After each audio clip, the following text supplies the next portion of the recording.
The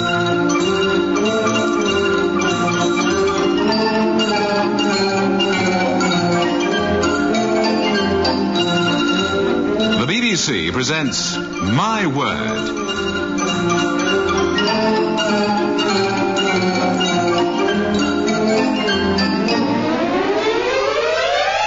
And here to introduce the program and the panel is Jack Longland.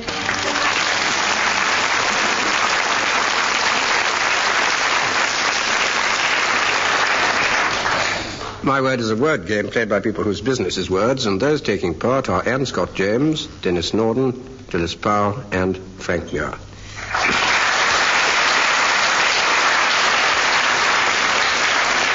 And here's round one to test their respective vocabularies. For 2 marks, I want to know the meaning of the following words. We begin with Anne Scott James. Anne, what's the meaning of antipasto? A-N-T-I-P-A-S-T-O. Antipasto? Pasto. Well, it's food-wise. I mean, it's Yes. one of the really rather nice... I always love little bits in the form of a meal. It's a thing you have in Italian meals before you get onto the spaghetti or the pasta. Right.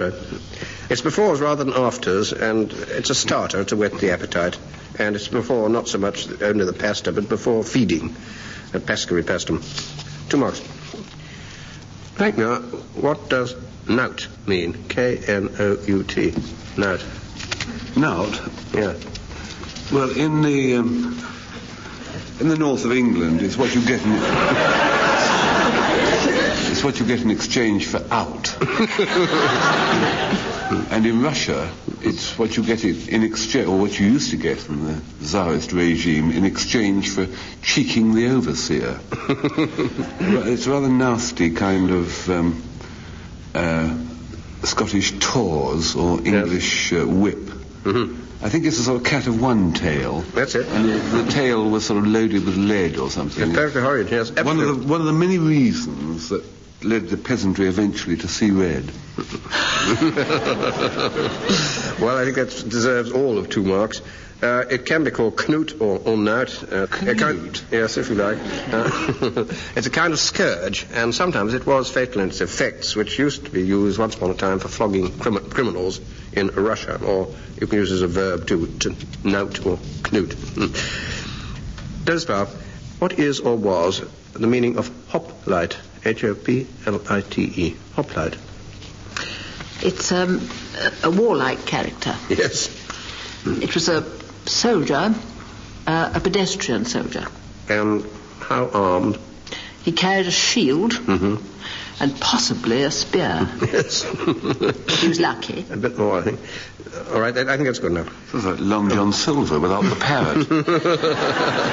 Well, hoplite is just what he couldn't do, because he was the heavily armed foot soldier in ancient Greece, and they had special races for him, poor chap, in full armour in the original Olympic Games. He can't be very fast, but it must be very exhausting. 2 marks. Denis Norden, what does Apparatchik mean? A-P-P-A-R-A-T-C-H-I-K. Apparatchik. Well, apparat is my kind of Marxist word for the admin section, as it were, the people who deal with the organising. An apparatchik is a young typist who works... Anyway, it's somebody who works for the admin section of organising a communist party. Well done, Dennis. That's absolutely right. It's a member of the Soviet bureaucracy, because apparat is the political side, the political machine of the Communist Party. Well done. 2 marks.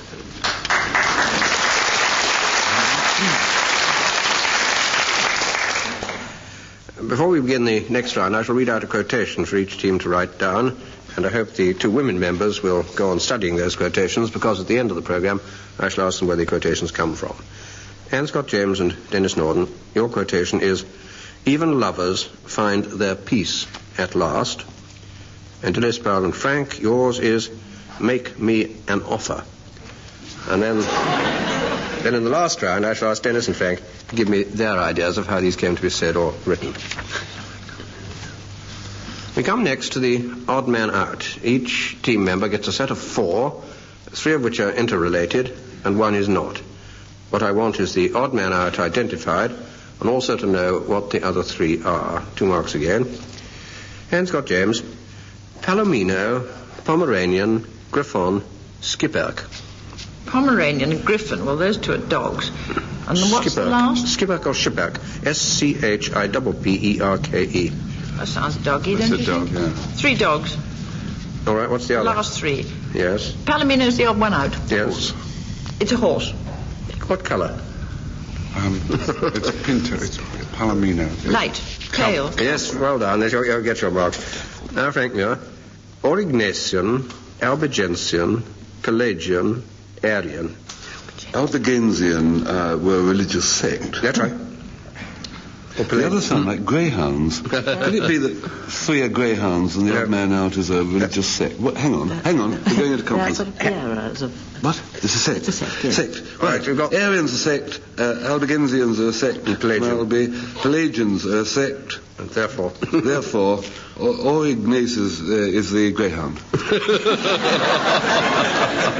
I don't know what to mark you. Kind of, one out of 2, I think. Albigensian, Pelagian, and Arian were all doctrines regarded as heretical by the early Roman Church, though some of them may seem fairly common sense nowadays. But Aurignesian has no doctrinal or religious overtones at all. It means something belonging to the Paleolithic epoch, the Old Stone Age, as represented by remains found in the cave at Aurignac in the Pyrenees. Dilys Powell, Blancmange, Blanc de Blanc, Blancmange with Nicole. Blanc de Blanc, B-L-A-N-C, B-L-A-N-C-S, Crème Brûlée. Which? Crème Brûlée. Crème Brûlée. Crêpe Suzette. Yeah. Crêpe Suzette. You know. Crêpe Suzette is a kind of pancake. Yes. Crème brûlée is a kind of custard pudding with sort of burnt sugar on top. With Yes, sure. crispy bits on top. Blancmange, we don't mention that. Wobble pudding. Wobble pudding. And Blanc de Blanc is a wine. Well done. 2 marks. Denis Norden, Nebula, Pulsar, Durbar, Quasar. They're all Santa Claus's reindeer. I got Nebula, Pulsar, P-U-L-S-A-R, yeah. Durbar, D-U-R-B-A-R, and Quasar, Q-U-A-S-A-R. The Durbars, where Queen Victoria went out and gave the opening speech in India. Yeah. And Pulsar is something to do with a star. Yes. And Nebula is probably something to do with this. I think Durbar's probably the... You're on the right lines, Dennis. It was an Indian ruler's court, or the public levee of an Indian prince, and we took it over, the British viceroy and eventually Queen Victoria and King George V.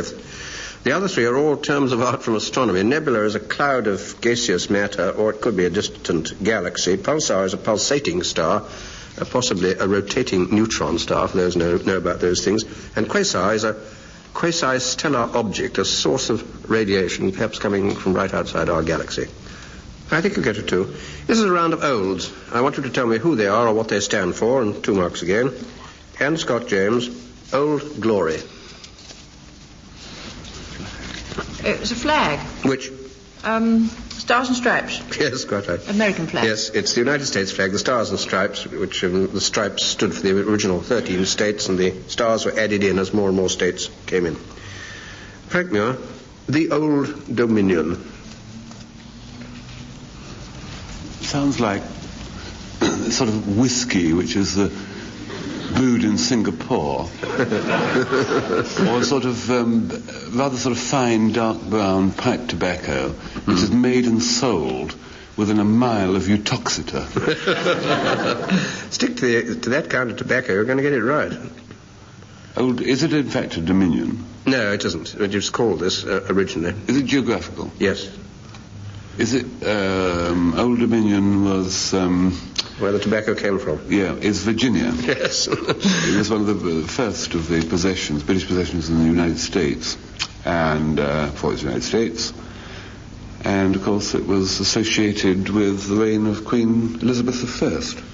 Well done. I can get your 2. It's up to the time of the Declaration of Independence, every act of Parliament called Virginia the colony and dominion of Virginia. And Captain John Smith, who wrote the history of Virginia, repeats the title and calls it Old Virginia, O-U-L-D, Virginia, to distinguish it from later things like New England and other British settlements. 2 marks. Dennis Powell, the Old Man of the Mountains. Some kind of a Turk, was it? No, he didn't like Turks. He didn't like Turks. It's a folklore thing. Yes. Is it folklore? No, it's true, but there's a great deal of folklore attached to it. Rebel leader from the... Yes, from the more hills. like it. Mesopotamia. Not Turkey. The Valleys of the Assassins and... No help? There's the Assassins. Wait a minute now. Mesopotamia. I don't think you're going to get this. No? No. He was the founder of the sect of the Assassins, and Fair Star wrote a book about their territory. He was Hassan bin Saba, the Sheikh al-Jabal, and the mountain he transferred himself and his sect to was Lebanon. The Assassins doped themselves heavily with hashish before they went out and did their terrible murders. Denis Norden, Old Bill. In the broad sense, he was cartoon character during the First World War. Had a droopy moustache, and his most famous phrase was, "If you know, the better I'll go to it." Yes. Do you remember the name of the cartoonist? Bruce Bairnsfather. Yes, well done. 2 marks. Bruce Bairnsfather invented this character, the quintessential Tommy in the First World War. And now, in this round, we go back to Shakespeare, and we tend to revisit from time to time. And among his aristocratic characters are many who rule over real or imagined cities or provinces. I shall give you either the man or the place, or in one case, neither. But all you need do for your 2 marks is to identify what's missing. Beginning with Anne Scott James. Orsino, Anne, in Twelfth Night, was Duke of where? And with whom did he think he was in love? Well, he thought he was in love with Olivia, and it was on the west coast of Greece, Thessaly. Duke of Thessaly. No, he wasn't. Wasn't he? What happened in Thessaly? No. Didn't it? No. That would be a great title. It happened in Thessaly. Got a great song, JG. It's not in Italy, is it? No, it almost rhymes with Italy, but no, I'm getting... Sicily? No, sorry. What rhymes with it? Misleading. Lapland. Lapland. Is it east of Italy? I'm not going to be... It can't be identified at all accurately. Oh. Arcadia. Illyria. Illyria. Oh, I did say the west coast of Greece. Yeah, it's all right, 1.5. Jim, Yeah. Got me along with that one. Didn't help you all that much. Frank Muir, what was the name and title of the nobleman whom Juliet's parents arranged to marry her off to, and what happened to him? It's Paris. Yes. Remember what he was called? He had a rather odd title. Odd title. Yeah, he got killed. He got killed. I always thought... Yes, I know the scene now, isn't it? It's when her parents insisted that she married this other chap, and there was a sort of wedding right up to the thing, and then there was the...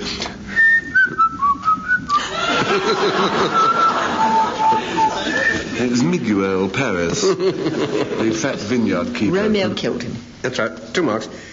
Killed by Romeo near Juliet's tomb in the last scenes of the play.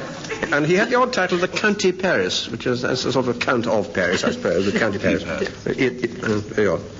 Now, Dilys Powell, in Midsummer Night's Dream, where was Theseus Duke of, and to whom was he betrothed? He was betrothed to the Queen of the Amazons. Yes. And he was Duke of Athens. Yes. Hippolyta was Queen of the Amazons, and the last scene of the play is everybody's just about to get married, including Theseus to Hippolyta. Now, Denis Norden. Denis, who was the Thane of Fife, and what happened to his wife? I did that one. I did that. I got VG and a tick. That was Macbeth. Yes. There's a very good scene where Macduff gets told about his wife's and his children's murder by Ross, who afterwards became famous with the Cromarty for his weather forecast. and I was reading Macduff, and he has this marvellous line. He says, "What? All my pretty chickens and their dam at one swell foop. And I've really got them going up to that point. Well done. It is splendid. 2 marks it is. The Thane of Fife was Macduff, and his wife and his children were all of them murdered by Macbeth, or on behalf of Macbeth, too. And now we come to the last round, and go back to the quotations I gave the teams earlier in the programme. 2 marks again. And Scott James, can you give me the origin of yours, which was, even lovers find their peace at last? I think it's from that pseudo-oriental piece of poetic nonsense, Hassan. Yes, remember the author? Flecker. Yes. It's from Hassan, James Elroy Flecker. It's the prologue to the Golden Road to Samarkand, which they sing and recite at the end of the play. 2 marks. And Dennis Powell, the origin of your quotation, make me an offer. I always associate the phrase with Wolf Mankiewicz. Why? It's a title of a novel and later a play, I think. Quite right. Title of a novel by Wolf Mankiewicz. I think it was his first novel. No, I'm not quite certain about that. I think it was. Mm-hmm. 2 marks. Well, now I'm going to ask Dennis and Frank to give me their improbable explanations of how these quotations came into being. And for this round only, the marks will go to whichever unlikely story gets the longer applause from the audience here in the theatre. So back to Denis Norden and his quotation, even lovers find their peace at last. Do you know what the letters OAP stand for? Well, where a friend of mine called Arnie Grimble is concerned, they stand for only one thing: horribly accident prone.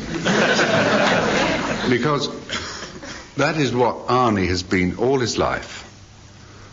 What happens to him, it's as though the type of everyday inanimate object that the rest of us find not only safe but positively reassuring, where Arnie is concerned, they attack.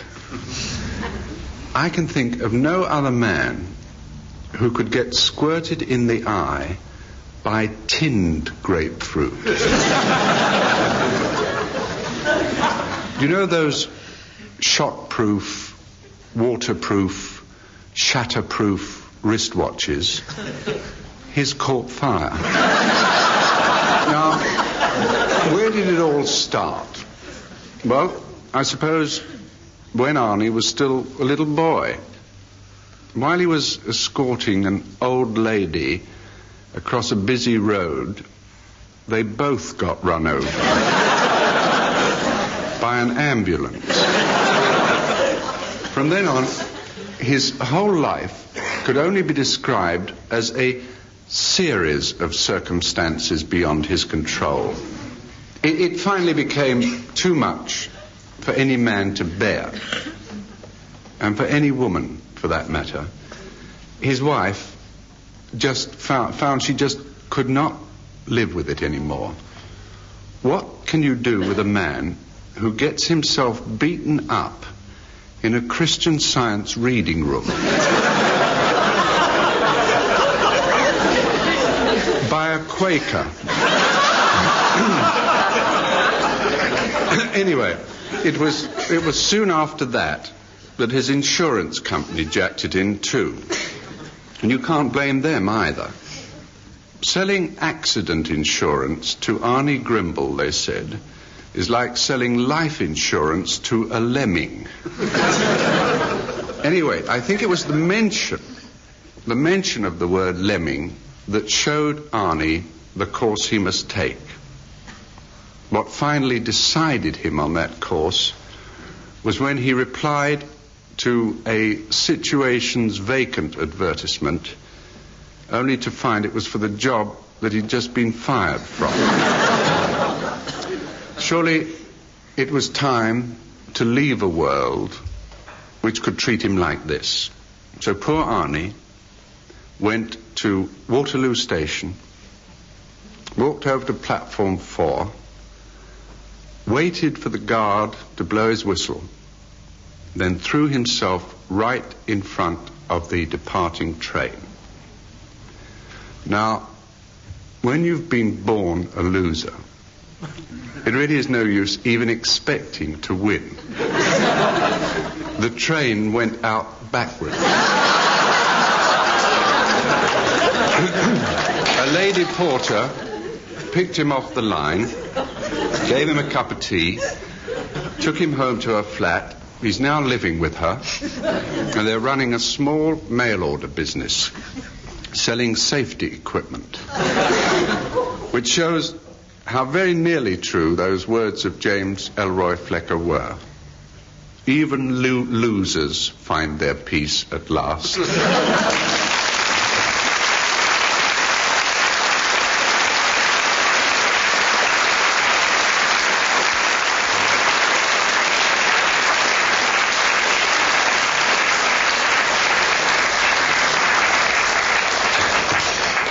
But for the happy ending, I was nearly bursting into tears. We'll go on to Frank Muir now, and his quotation, "Make me an offer." Well, Your Honour, Your Lordship, it's very kind of you to give me a chance to speak up for myself. And I would like to put a plea in on behalf of leniency on my behalf. You see, when Mr. Wolf Handkerchief brought this writ asking me to change the name of my group, I can see his point, because he's written a book and he don't want anybody else's name connected with it. I don't think the general public, my lord, realise the occupational hazards of performing in a pop group. For instance, there was Lofty, who was the acoustic harmonium player. He inherited the harmonium from his auntie, because when his uncle died, she was so grateful, she turned religious, and she played the harmonium up the chapel, and she left it to him. And he was playing it one night with us, and it's got these side flaps you got to work with your knee, Your Honour, you see, while you're pedalling. Now, that's all right in Rock of Ages, if you get my following. But when it comes on to Golly Miss Molly, what with pedalling and stretching, double hernia. He said to me, you know, may I leave the group? I cannot go. As I said, yes, of course, you know, I couldn't do it otherwise, could I? So now, see, it's just the three of us, and we've got our first recording session. It's up the West End on Monday, and it was just my brothers and I left, you know, Arthur on drum. It should be a full drum kit, but what with the moped, you know, it's very difficult for travel. And my brother Mick is on acoustic harmonica, and there's me on vocals. You know, I got the mic and I swing it, you know, and we got our first record. We were making a disc up the West End tomorrow, Victoria Station, actually, Your Honour. They got a booth there where we'll be cramming and we'll make this disc and we'll put it on all the big top recording managers' desks tomorrow, you know. Then this case come, and you ask it, you can't make us change the name of our group now. What better? Surely Mr. Handkerchief would, he's a creative artist like we are, like I am. Tell him he'll let us. What matters if the name of our group is like that of his book? So, Your Honour, I say, let's keep the name of our group, which is Mike, Me and Arthur.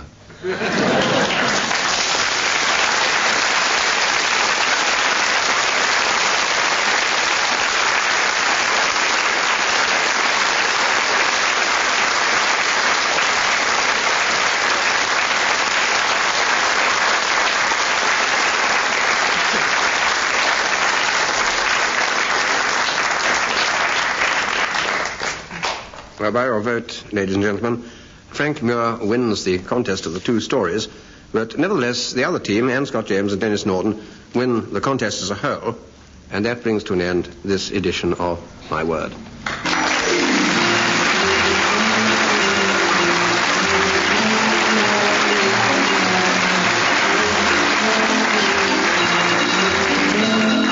In My Word, you heard Dilys Powell, Anne Scott James, Frank Muir and Denis Norden, introduced by Jack Longland, who also compiled the questions. The programme was devised by Tony Schreien and Edward J. Mason, and presented by the BBC.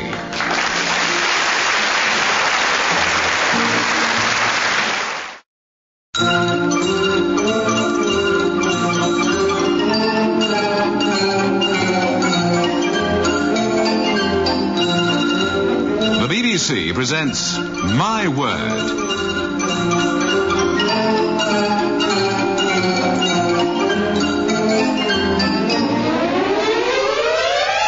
And here to introduce the programme and the panel is Jack Longland.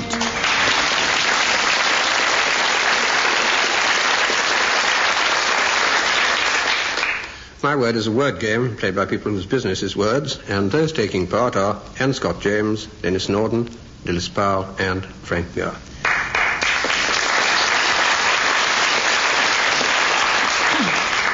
The first round tries to test their respective vocabularies, and for 2 marks, I want them to tell me the meaning of these words.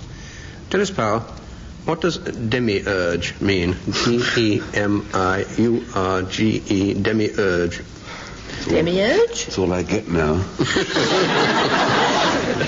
Well, with increasing age, it is, as Frank says, all you have. It also has, I believe, a kind of godlike significance. Yes, it does. Yes. Remember what it comes from? Demiurge. It must be sort of classical. It is classical? It's classical. It's kind of half god. Yes, I think I'll give you marks for that. It's a rather neat shorthand for what I've got here. It's a name for the creator of the world in Plato's philosophy, and among the later heretical Gnostics, it was a subordinate creator, rather sort of less than God, but rather especially responsible for man, and it means just a craftsman, demiurgos. 2 marks. Denis Norden, what does or did Gigmanity mean? G-I-G and then manity. Gigmanity. I haven't the faintest trace of an idea. It sounds like a film star, actually. From the pages of the Thundering West comes Gigmanity in his great... I don't know, Jack. It's a man who looks after a gig, and yes. It is the whole concept of men looking after gigs, Gigmanity. The other thing you can do, if you're a bit grander than looking after a gig, is... Drive a gig. Own a gig. Own a gig. Oh, that kind of gig. I see. Yes, I was thinking. Yes, I think something quite different. And who would they be? They would be the gentry, the people carriage who folk. owned the carriage trade. Yes. All right, 2 marks. It's Thomas Carlyle's word for the respectable, unimaginative middle classes whom he considered rather Philistine.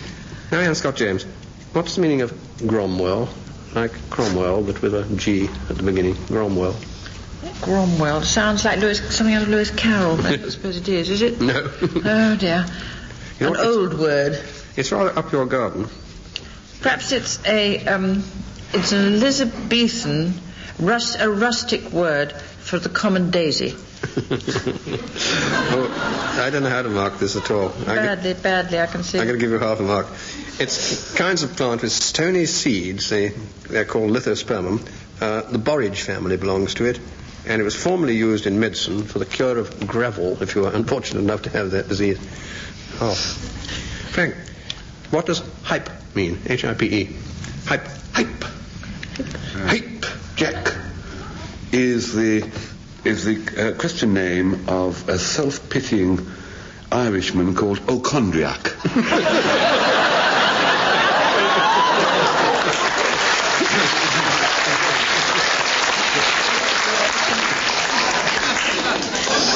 It's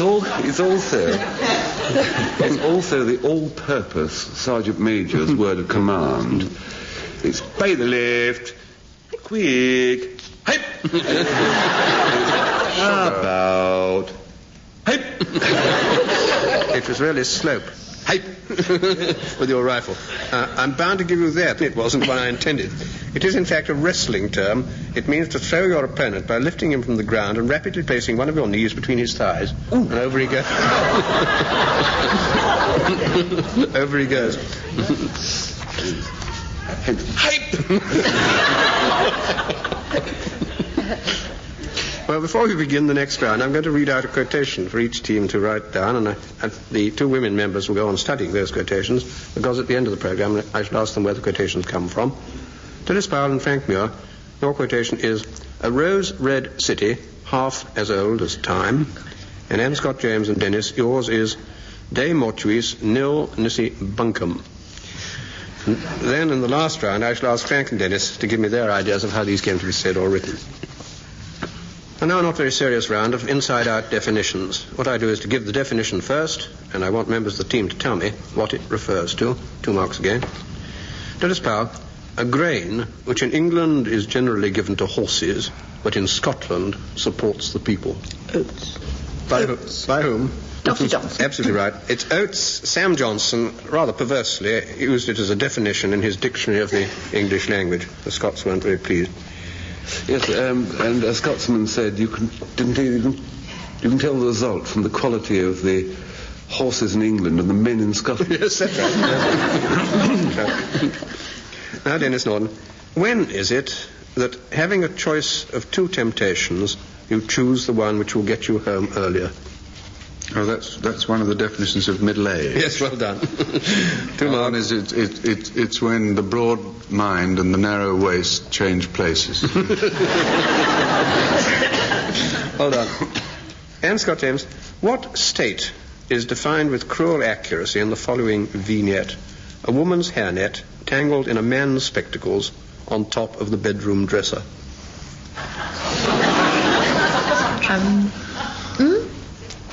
A man's? Woman's hairnet tangled in a man's spectacles Spectacles, dear. on top of the bedroom dresser. What state is described? You do it. Matrimony, isn't it? Yes. What do you That's think right. it was? Matrimony got lost. or marriage. I never can work these things out backwards. I think forwards, surprisingly.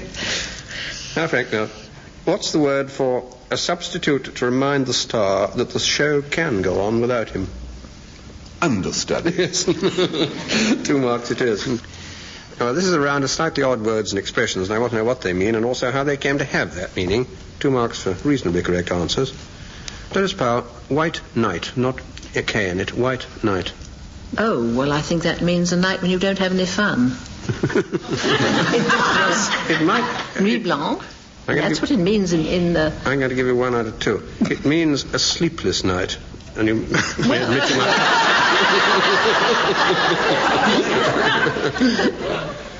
Denis Norden. Depends whether you spend the night worrying. Denis Norden. Borough English. Borough like borough and English like English. Borough English. I can only presume it's the kind of English that's used in those notices that the local borough council put out. There was one that said, "No road beyond the cemetery." and there was a bus at Uxbridge that said, "Passengers alight, both ends." I would call that borough English. I think you'd be dead right, but not in this particular context. Half a mark for ingenuity. It's the custom by which property and real estate passed to the youngest and not to the oldest son. And if there was no son, it went to the youngest daughter and so on. No wife and children, it went to the youngest sister. And because it was a bit screwy and different from ordinary Norman French inheritance, it was called borough English. And Scott James, the wool sack. Well, the wool sack is the thing upon which the Lord Chancellor sits. Can you describe it? I think it derives from the Middle Ages when wool was the source of all our wealth, and it's a kind of cushion stuffed with wool. Absolutely right. 2 marks. And now Frank Muir's question. Vinland. V-I-N-L-A-N-D. Vinland. I think it's an Englishman's name for the Bordeaux area of France. Well, that's the right kind of clue, but it's the wrong side for Bordeaux. It's not Scandinavian. Yes, you're... Scandinavian. Oh, it goes back to those horrible sort of Middle Ages legends. Yes. What were they doing? Vikings. They were being Vikings. Yes, and how far did they go to the west? Scunthorpe. They did. They ravaged Scunthorpe. I think they got to America. That's what They got to America. I'm trying to get out of it. Did they? No. They got to America. 1.5. It's the name given in the old Norse sagas to the bits of the North American coast which were discovered long before Columbus by Eric the Red and other explorers in about the 11th century. And they probably got as far as what is now New Jersey and found grapevines growing there and so called it Vinland. Well, now we come to the last round and go back to those 2 quotations I gave the teams earlier in the programme. For 2 marks, Dilys Powell, can you give me the origin of your quotation, which was, "A rose-red city half as old as time"? Well, it's the first line, I think, of a poem about Petra. And Petra is what? Petra is a city which I've long wanted to visit and shall probably never live to do. And do you remember who wrote this? I can't remember his name. He's a reverend gentleman. Yes, he was. He never wrote anything else, did he? No, practically. That's why we can't remember his name. One and a half. He was the Reverend John William Burgon, and he wrote this for the Poetry Prize, the Newdigate Prize at Oxford. And as you quite rightly said, nothing is much recorded of it being memorable that he wrote after that. And it was about the city of Petra. And Scott James, can you give me the origin of your quotation, which was De mortuis nil nisi bunkum? Well, I think it's a witty corruption of a famous Latin saying, bunkum should really be bonum. Yep. And by whom?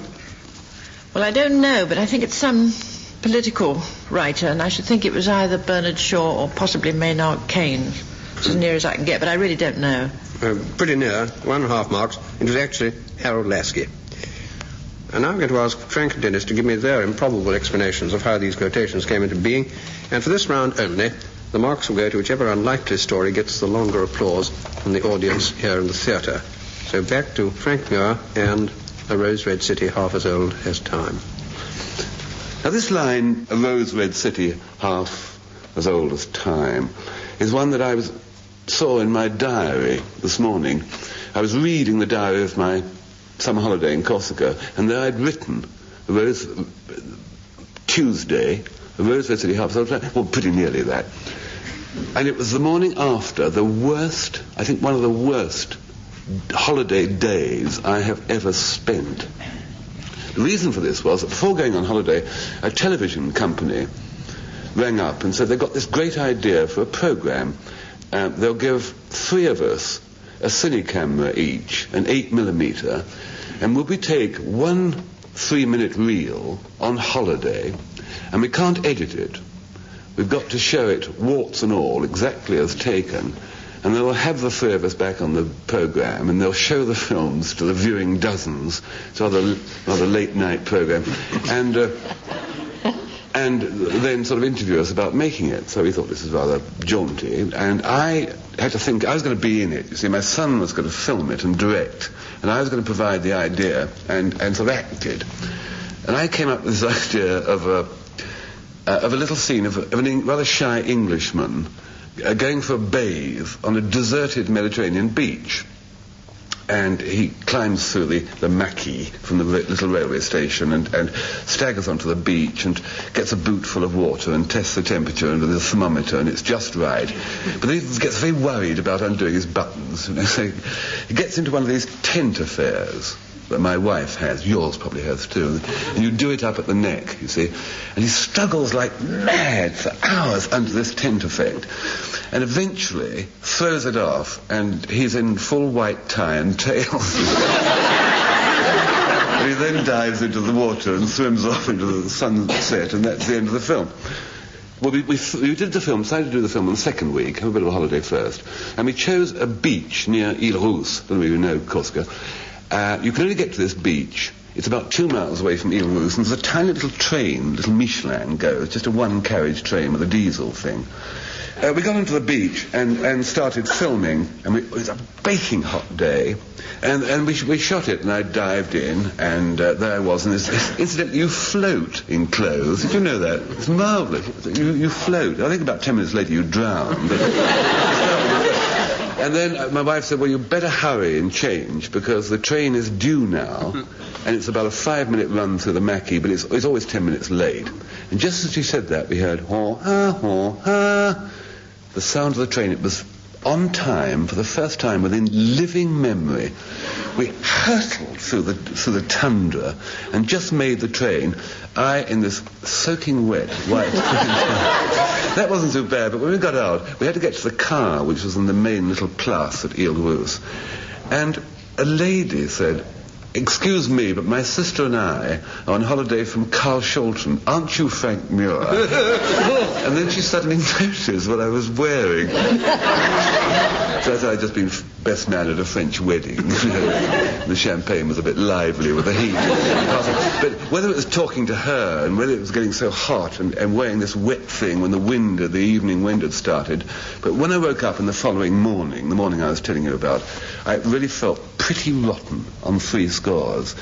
Now, if I'd entered my diary up in full, instead of using nice diary shorthand, I would have written, woke up, burnt absolutely red, was standing in the sun all day yesterday, the red very painful and throbbing, also feeling very seedy, not exactly ill, but just very, very seedy, and I have a stomach condition which can only be likened to that of Isolde, who, if you remember, when she found that Tristram was dead, committed suicide from an overdose of purge. That is what I would have replied if I'd written in full, but I wrote my diary in diary shorthand, and I read it this morning, and diary shorthand really does come out poetic, because I said all that, but it came out.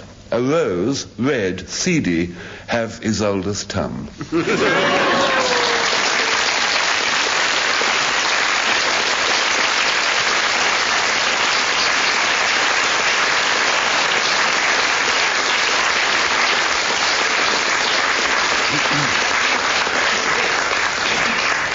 What a sensational life Frank leads. We'd better see if Denis's is quieter.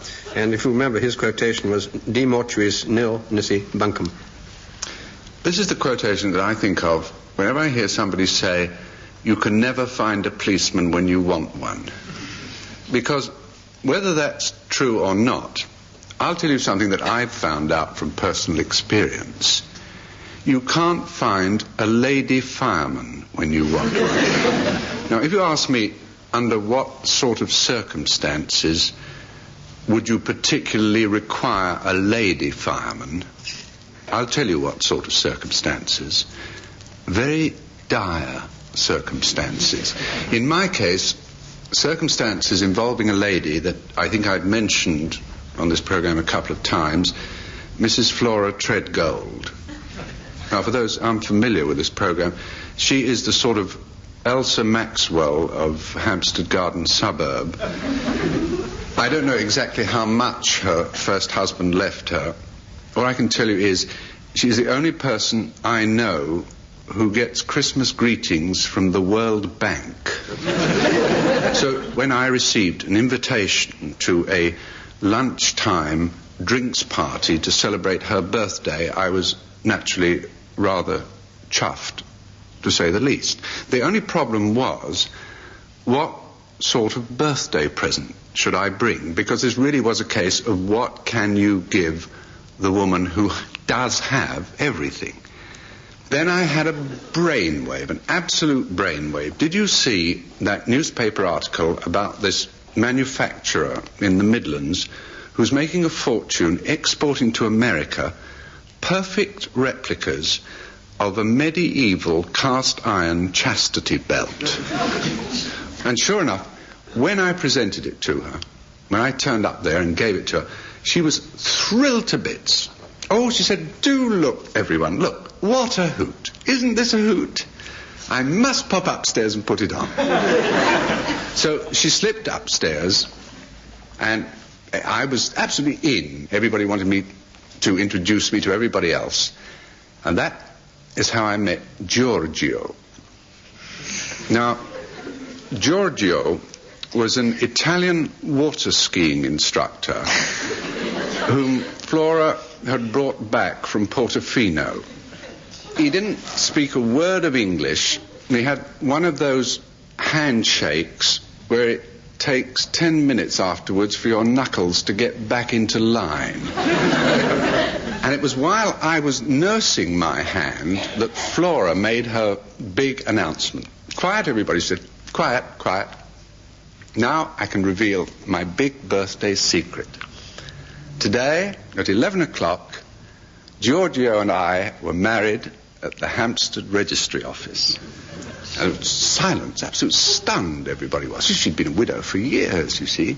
And she went on, and this afternoon, at 5 o'clock, we're catching a plane to Portofino for our honeymoon. She said, I'm just going upstairs to change into my going-away outfit. Can I have the key? Yes, of course, I told. By Jove, you'd better have that, you see, and I reached into my pocket. Do you know the expression, suddenly taken sober? Because it was then, and only then, that I remembered that as I got out of my car, what with my being so nervous and under such a strain and everything, I'd had one of my nosebleeds. And there's only ever been one cure for my nosebleeds. A cold key slipped down my back. Now, fortunately, I remembered exactly where I was standing when I put that chastity belt key down my back. It was on a grating over a drain. When I dragged myself back into the house, the festivities had cooled down quite a bit.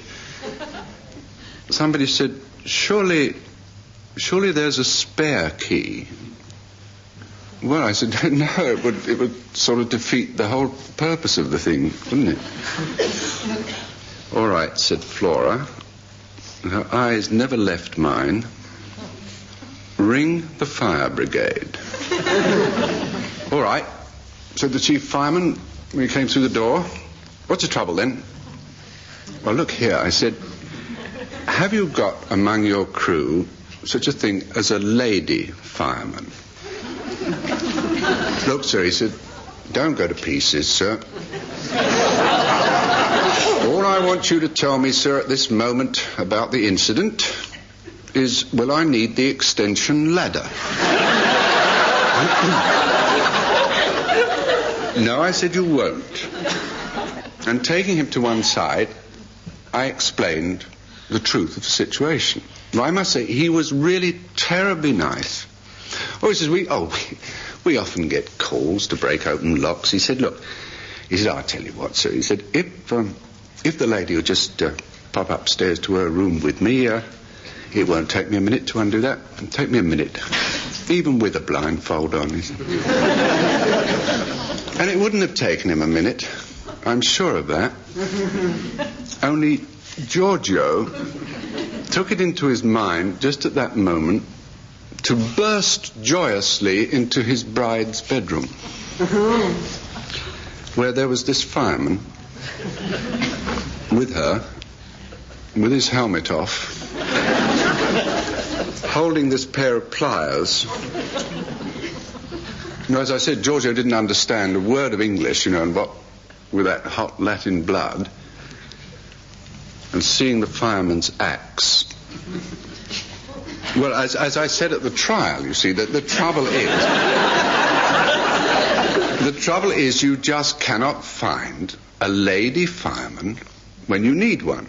Now, if you're wondering by now what this fact can possibly have to do with De Mortuis Nil Nisi Bunkum,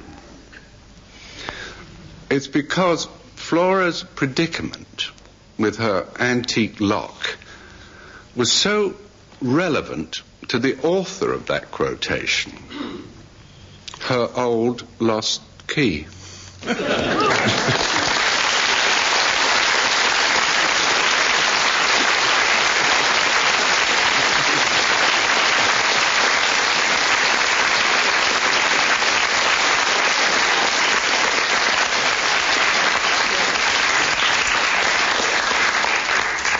By your vote, ladies and gentlemen, it is Denis Norden that wins the story contest, but all the same, Dilys Powell and Frank Muir win the entire contest, and that brings to an end this edition of My Word.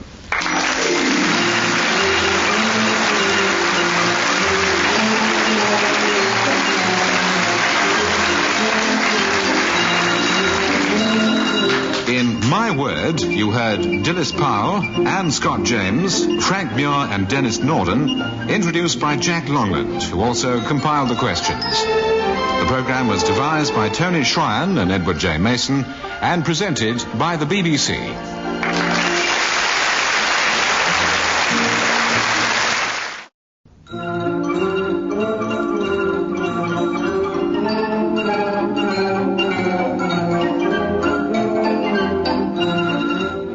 BBC presents My Word.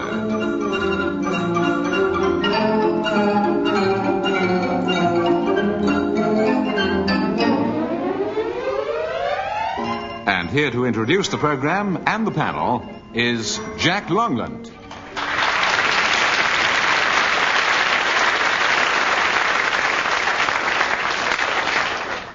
My Word is a word game played by people whose business is words, and those taking part are Anne Scott James, Denis Norden, Dilys Powell, and Frank Muir.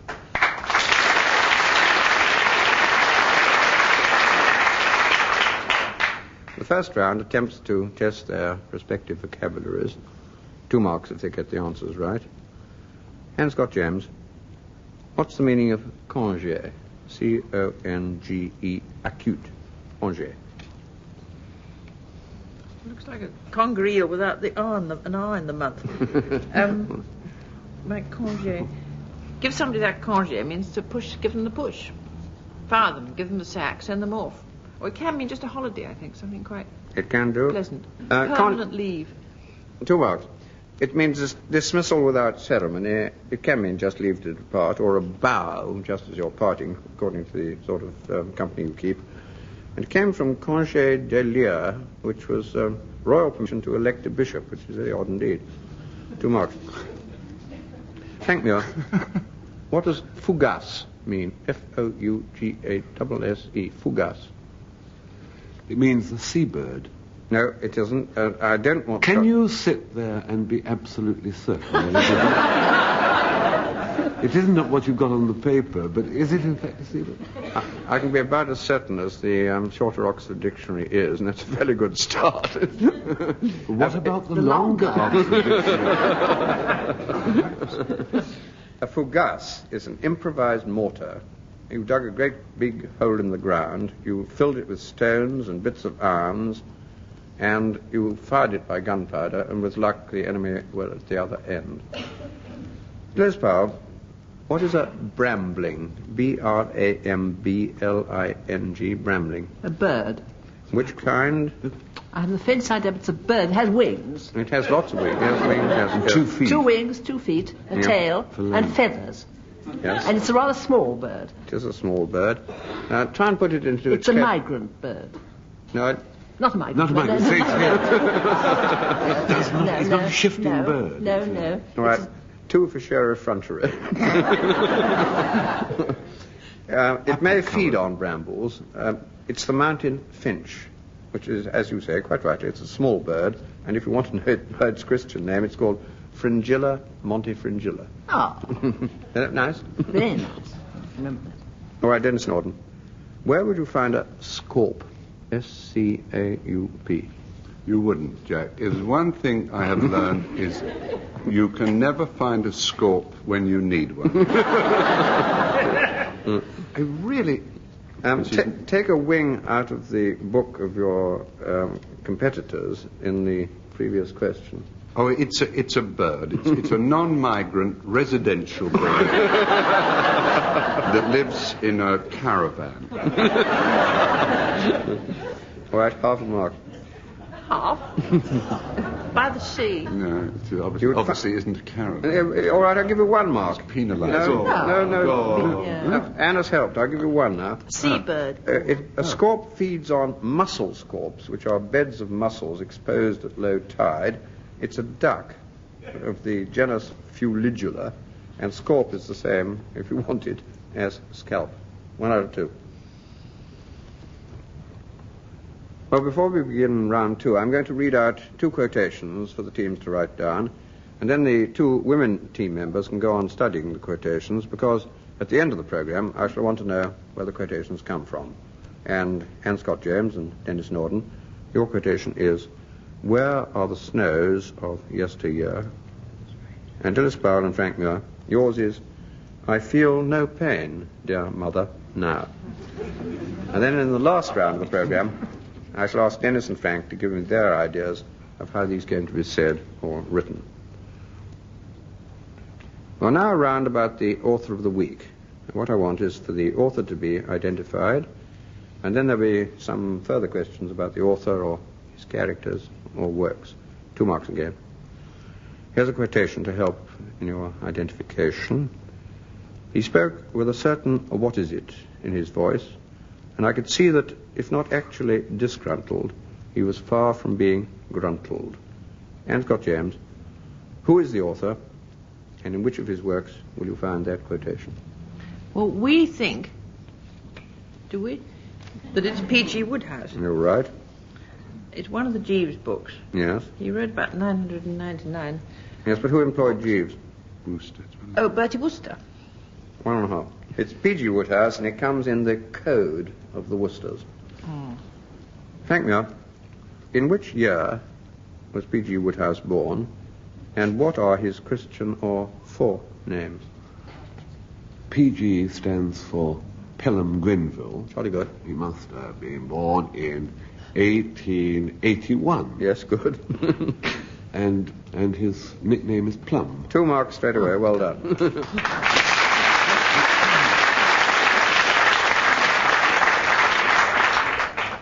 Dilys Powell, what's Jeeves's Christian name? Or if you think that's a bit of an unfair one, to which club did Jeeves belong? Either or both. Frank will know. No, he doesn't, actually. G's Christian name was revealed in the last book. Haven't read And it. it's a rather disappointing name. Yes. Gerald or George. One of those. You're very near. What about his club? He belonged to a club of gentlemen's gentlemen. Yes, that's right. Think of Jupiter or Zeus. Oh, Ganymede. Yes. They came from the wrong side. Thank you, Anne. 1.5 again. Gerald.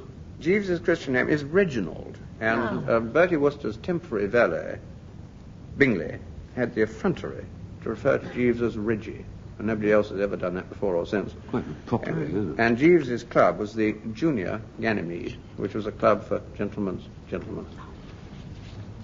Now, Denis Norden.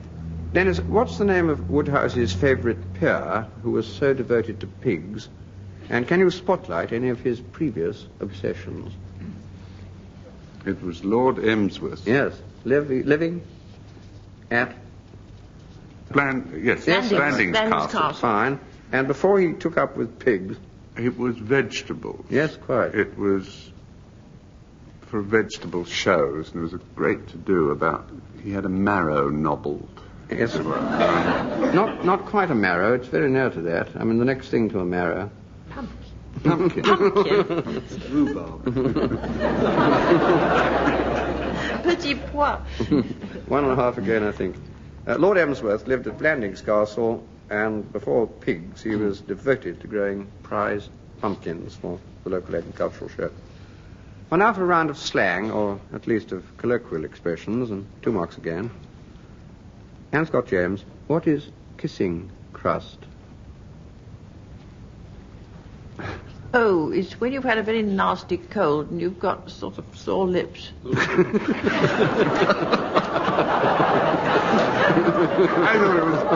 thought it was that thing where the father used to take his teeth out to make the crimping round it.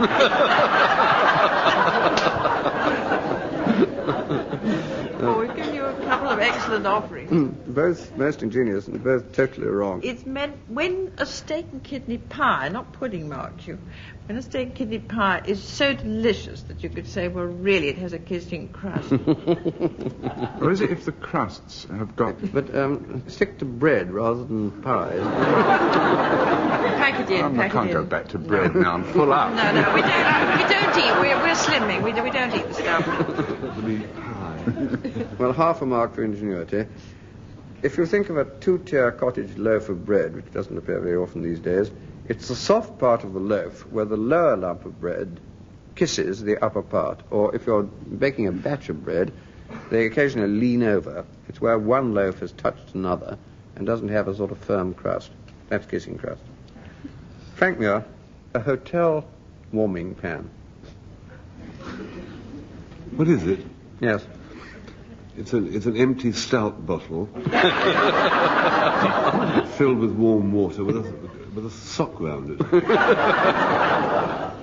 it. Something a little more personalised than this. Hotel warming pan. Is this a lascivious answer? Yes. Oh. A hotel warming pan is Mrs. Smith.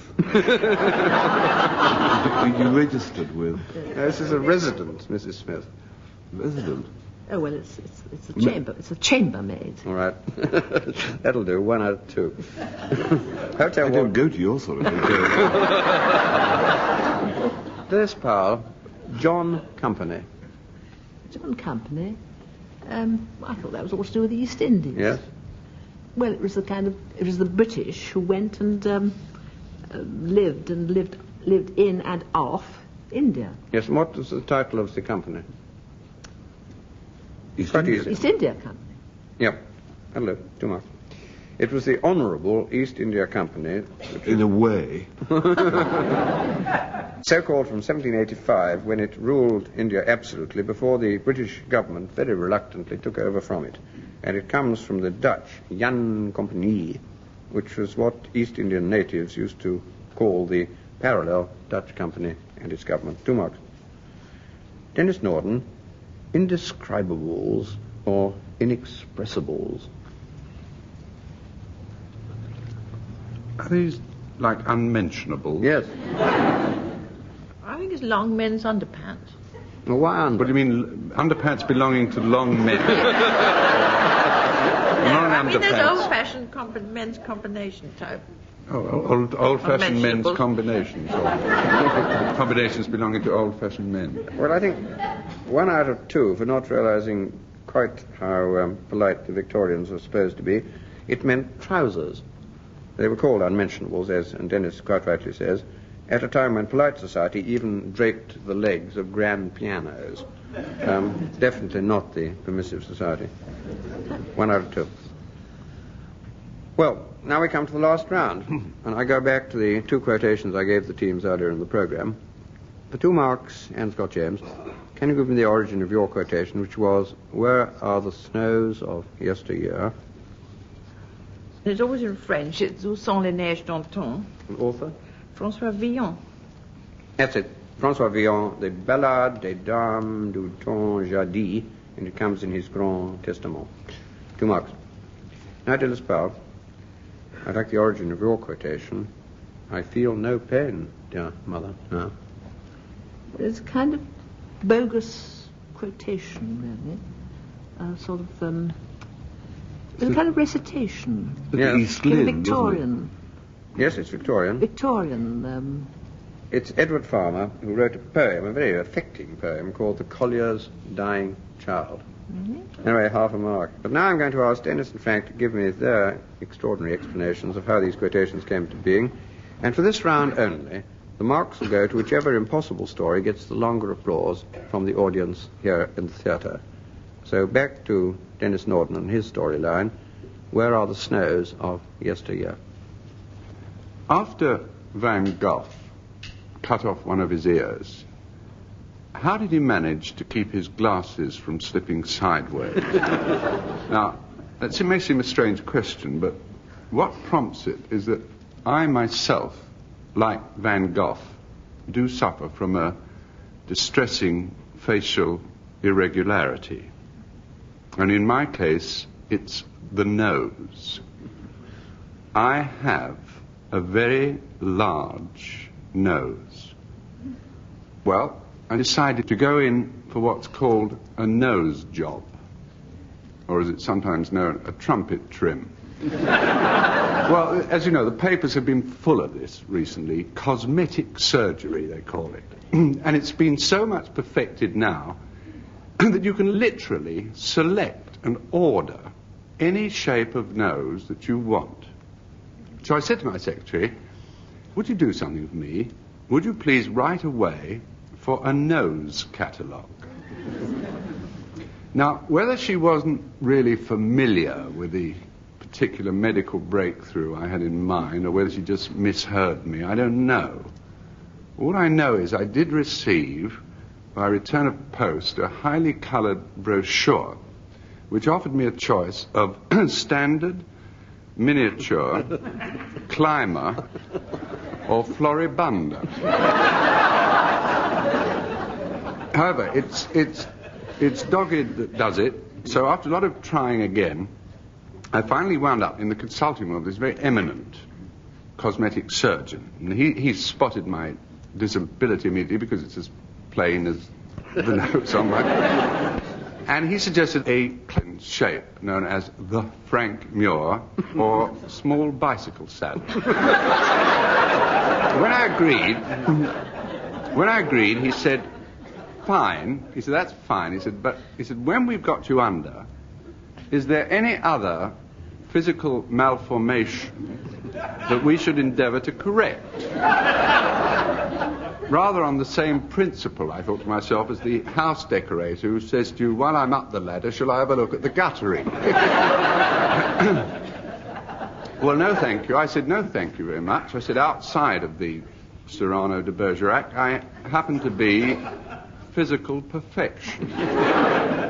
He looked at me a bit searchingly, and he said, you've got rather sticking out ears. Now, that's absolutely true. I had completely forgotten that. I said, you're quite right. I said, I do. I said, I do have sticking out ears. If you like, you can do a bit of pinning back there as well. He jotted it down, right. He said, anything else? And I thought hard, began to think. I said, well, come to think of it, every time I buy a sports jacket, I'm told that my left shoulder is a good 1.5 inches higher than my right. So I made a note of it. I said, I also find, buying shirts, that my right arm is 3/4 of an inch longer than my left arm. He wrote that down. He said, anything else? I said, something else I've remembered, my inside leg measurement. What about it, he said. I said, well, I don't really know, except it's more than my outside leg. I said, do you think that's normal? He closed his order book. Look, he said, perhaps I'd better send you an estimate. Well, it arrived this morning. I'll read it to you. Dear Mr. Norden, it said, I have discussed your case with my colleagues, and rather than undertake the various piecemeal corrections that we first envisaged, what I now recommend is a complete body transplant. Well, that's a shaker, isn't it, to get a letter like that? But wait till I tell you how much he quoted for that.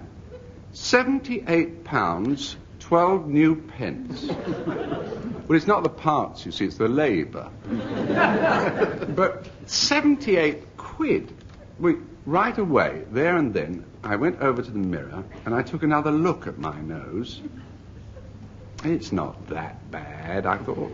It's not 78 quid's worth bad. I reckon I could get another 30 to 40,000 miles out of this before I have to do any replacement, especially at those prices. And in the meantime, well, I shall just continue to, as Francois Villon so prettily put it, wear out the schnoz of yesteryear.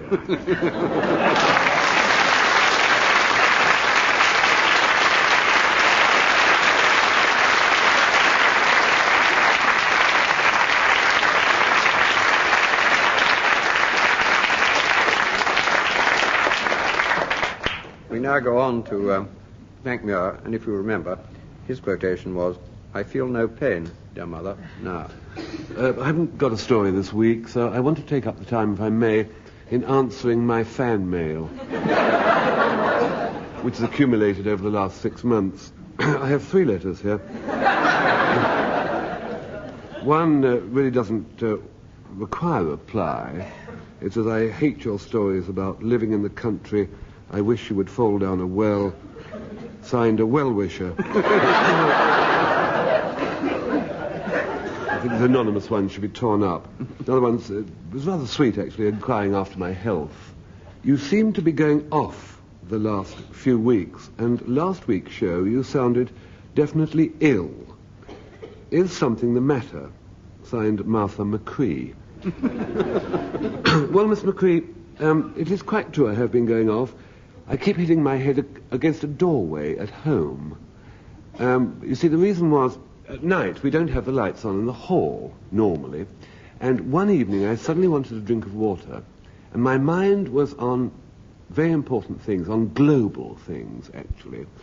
And I walked through the door into the passage and closed the door behind me. I was just about to go into the kitchen, and suddenly I completely forgot where I was going and concentrated on my world problem. And I came out of that and suddenly thought, I must get back to the drawing room, thinking I'd had my glass of water. So I reached for the doorknob, and it wasn't there. So for a moment, I panicked. I shouted, "Help!" in a high voice. Nobody heard. I put my shoulder to the door, burst through, and suddenly realized I wasn't in the kitchen at all. It was another door, and the handle was on the other side. My wife came out and said, well, there's one good thing about this. We can put a new doorway in, because I've always wanted a pine door there. I said, pine? The expense? She said, what do you mean expense? I said crushingly, well, pine doesn't grow on trees, you know. So we had the jolly workers in, and they stripped the old door off, just leaving the brickwork. And one day I was passing there, I was still waiting for the builders, and there was an envelope lodged in a crevice. And I pulled it down, it was in my son's handwriting. So I spoke to him about this, and I said, why did you put that up there? He said, well, it's rather fun. They'll put the new door in, and when the 2,000 years' time, some Chinaman who's got the house opens it, and he'll learn some... I said, well, why don't we do it in a big way? And we got frightfully keen about this. So we put in some things which we thought really summed up life at this sort of period of time. We put in, first of all, a bill from the South London Water Board for 6 months extra water rate for the use of a garden hose for the sum of £74 million. I queried this, and it was a computer error for £7.40. So that went in the hole. I also put in a communication I have from the post office saying, we can find no trace in our records that you possess a television license. We must point out that operating a television set without a license renders you liable to very heavy fines indeed. Yours sincerely, the telephone manager. P.S. If you have a license, or if you haven't a television set, please ignore this letter. I also put in a small Ronioed thing which came through the front door from the Council Parks Department, which my wife picked up and read, which said that if you have contracted Dutch elm disease, please contact the nearest fella.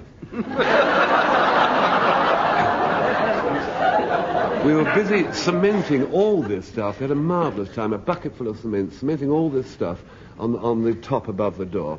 So eventually, while I was away in Manchester doing a show, the people came in and put in the pine door. What I hadn't realised when I came back that night and danced lightly through to the kitchen was that cementing all this stuff in meant that the door was now 18 inches lower than it was before. And my forehead fouled the linton. Bang! It went zonk. I reeled back. So I tore up the floorboards. I dug a foot trench with a ramp either side. Problem solved. From now on, Miss McRae, I'm perfectly fit. Or in the words of the old song, I foul no pine, dear Martha, now.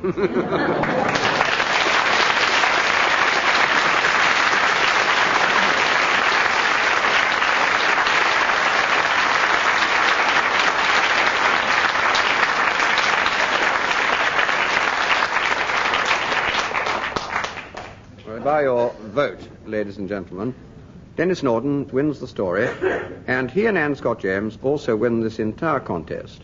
And that brings to an end this edition of My Word.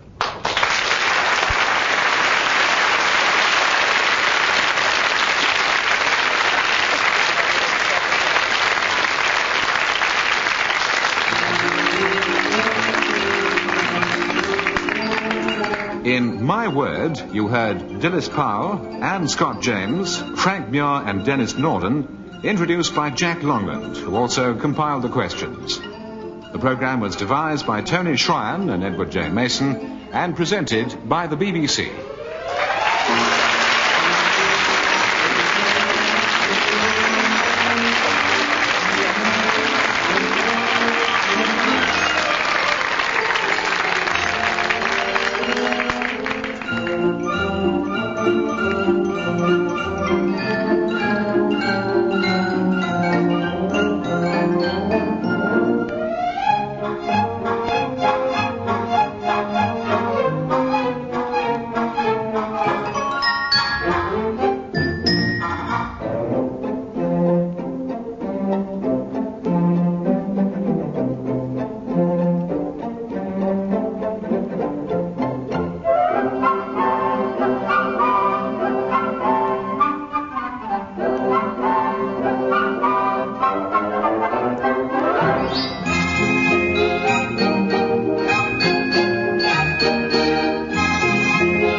BBC presents My Word.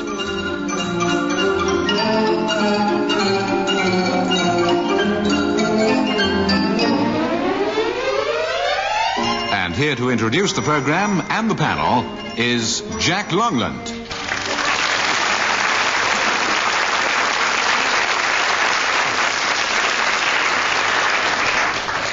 My Word is a word game played by people whose business is words, and those taking part are Anne Scott James, Denis Norden, Dilys Powell, and Frank Muir.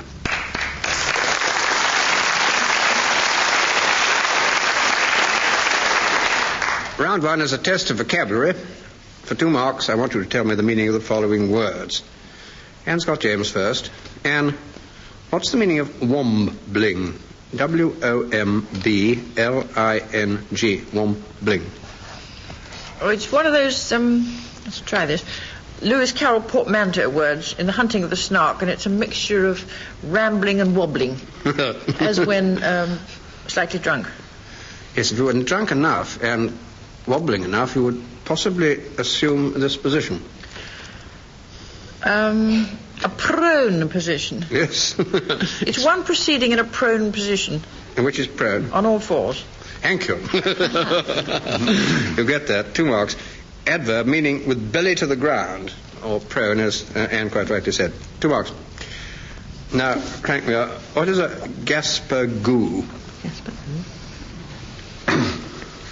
It's what you get if into the remains of a cup of tea you drop a cheap fag end. That's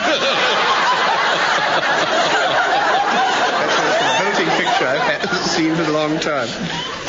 It's a not unrevolting word, is it? No, I think it's a very nice word at all. Is it like a kanga? No, that's a roo, isn't it? Well, yes, all right, stick to that sort of class, but put it underwater. Oh, fish. It's a fish. I could give you 1 out of 2 for ingenuity. It is a fish that abounds in the Mississippi Old Man River, and it's also known as the American drumfish. Now, Dilys Powell, what's a pollywog?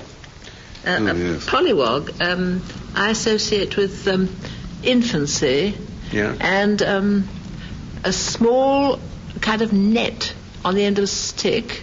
Catching what? A young frog, a tadpole. Yes, that's absolutely right. Pollywog is a rural or dialectic name for a tadpole. 2 marks. Very good.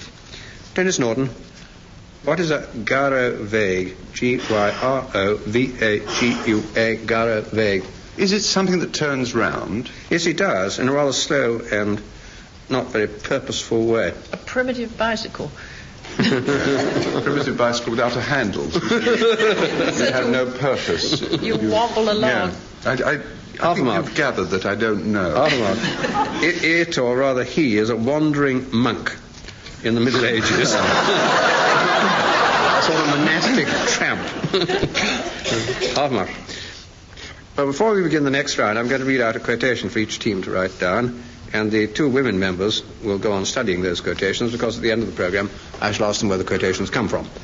Anne Scott James and Denis, your quotation is, "The time is out of joint."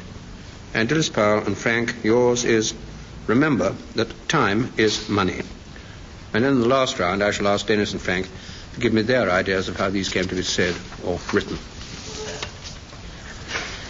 On our round of unfamiliar phrases, which were once commonly heard, but nowadays probably not so, 1 mark for explaining the meaning of the phrase, and 1 mark for giving an example of its usage reasonably correctly.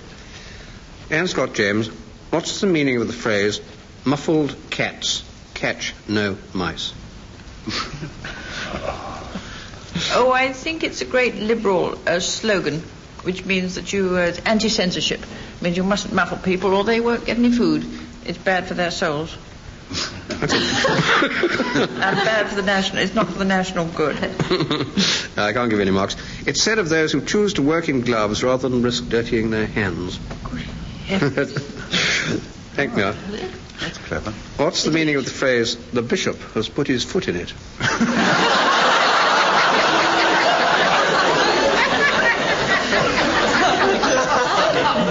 It occurs in the second verse of Where'er You Walk.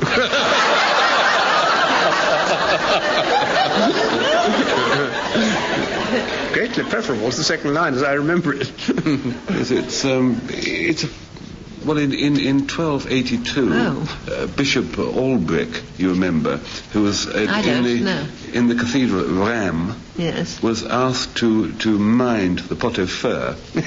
And, they put everything into the pot au feu. And he'd been out walking all day and was very tired, and he'd taken his boots off. And they went into the pot au feu, which needed to be cooked for a very long time in order to stew the boots. So now, ever after... am I warm? You're doing jolly well. You're doing frightfully well. I'm going to give you 1.5 marks for that. Oh, it's the bishop has put his foot in it. It's said of milk or porridge that's burnt, or of meat that's been over-roasted. And the phrase originates, rather unfortunately, from the time when bishops were very much exercised in burning heretics. Oh. 1.5. To this Bob, what's the meaning of the phrase, to hear as a hog in harvest time? To hear as a hog in harvest time. Well, in harvest time, the hog is probably nearing the end of his life. Does that help? No, the hog's having a rather good time in harvest time. It's a good time. Oh, well. Oh, yes, he gets all the kind of bits left over from the harvest. Gubbins, yes. The gubbins, yes. Yes. So presumably he'd be very quick on the qui vive. He's listening like mad. You're 180 degrees out. Oh. He wouldn't hear very well. His ears are stuffed up with corn. That's right. The harvest festival. 1.5 again. It means to be very inattentive indeed, in at one ear and out at the other, because at harvest time, the hogs are so busy eating the glut of food available in the stubble and elsewhere, they don't even bother however loud you shout at them. 1.5. They never do. Oh, yes, when they're hungry. Really? You call it pig-wee! It's got to have that droop at the end. Yes, that droop, yes. Yes, you bang on a can and got something in it, they'll come quickly. Really? Oh, yes. Denis Norden, what's the meaning of the phrase, never wear a brown hat in Friesland? Well, as you know, Friesland is where you get Frisian cows from. Now, if you can imagine a field full of Frisian cows and a man walking through it. A man once walked through it at night wearing a brown beret which fell off. And he picked up 4 before he got the right.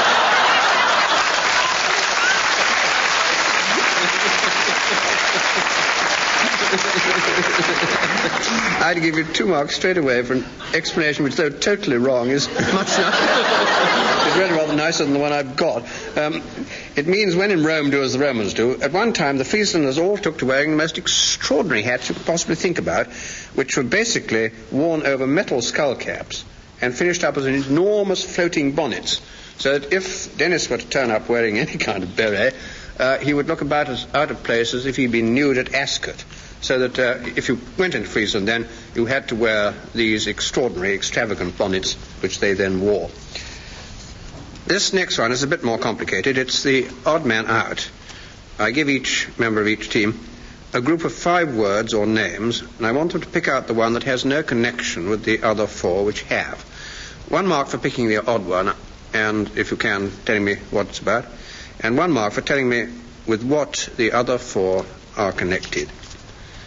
Anne Scott James, bilge, brace, bobbin, bunt, boom. There seems to be a lot of boating stuff about it. Yes, yeah. Sure. Which allows for bilge, boom. I think bobbin's the odd one out. Yes, quite. 2 marks.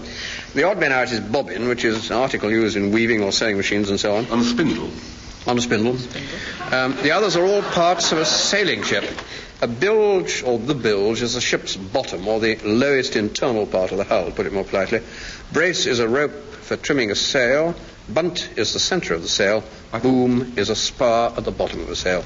I had a moment there when I thought bunt was a punt with a bunged-up nose. And a fringe on top. Pull yourself together, Jack. Frank Muir. Quebec, November, whiskey, foxtrot, sugar. Quebec, November, whiskey, foxtrot, sugar. Well, a few of them are the sort of things that a girl with a flat voice sings out over the air. Yes.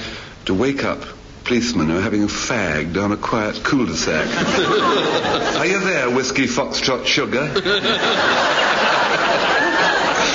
Quebec also is a call sign Q, Quebec, isn't it? Yes. I've never heard of November N. November is normally something to do with a calendar. Yes, I'd forget that. Roughly 1/12. I'd forget that. Oh. Well, we're okay on their words. They're sort of mnemonics Yes. to help clarify the single initial letters. Yes, that's right. Which is the wrong one? November. No. 1.5. The odd man out is sugar. The others are all letters in the... Sugar? It is the international phonetic alphabet as used by aircrew for messages between them, so we shan't make mistakes. And I know I'm going to be asked this. What we have for S now is not sugar, but Sierra. Oh. That's the way the wind's blowing. Killed the San Quentin. Now to this, Powell. Stifle, croup, skillet, gaskin, coronet. Skillet is something you cook in. Yes? What's that? Yeah. Coronet is if it's a hot ballroom.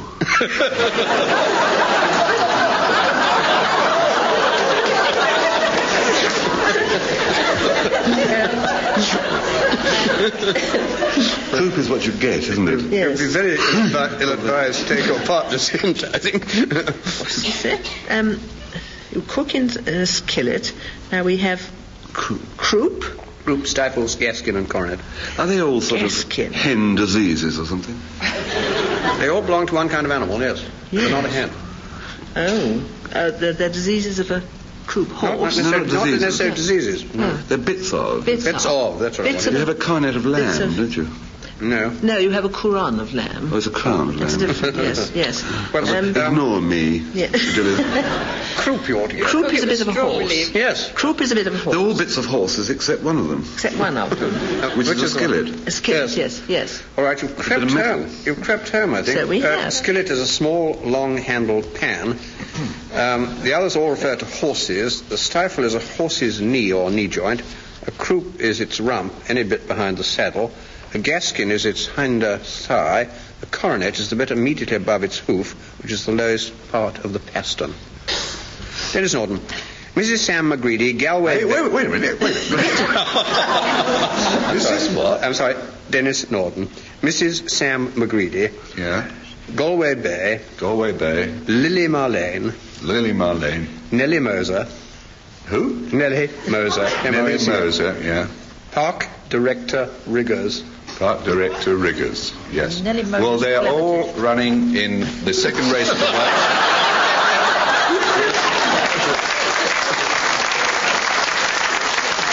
Favourite is Park Director Riggers, so they're all greyhounds except Mrs. Sam McGreedy, who has just won a bronze medal for underwater name dropping.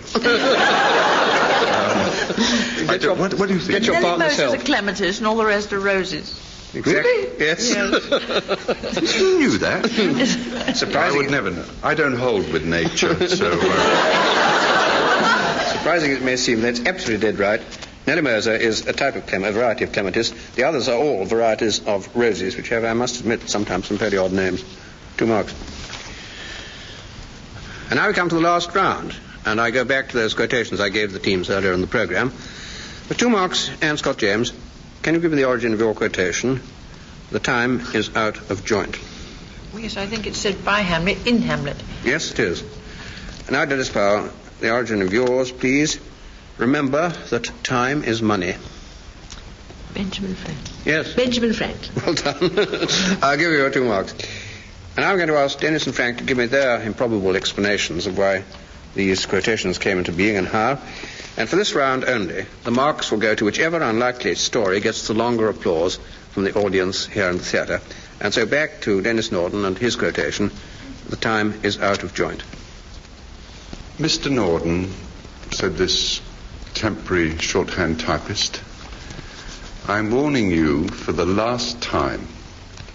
One more criticism about my spelling, and I shall resign. Do you hear me?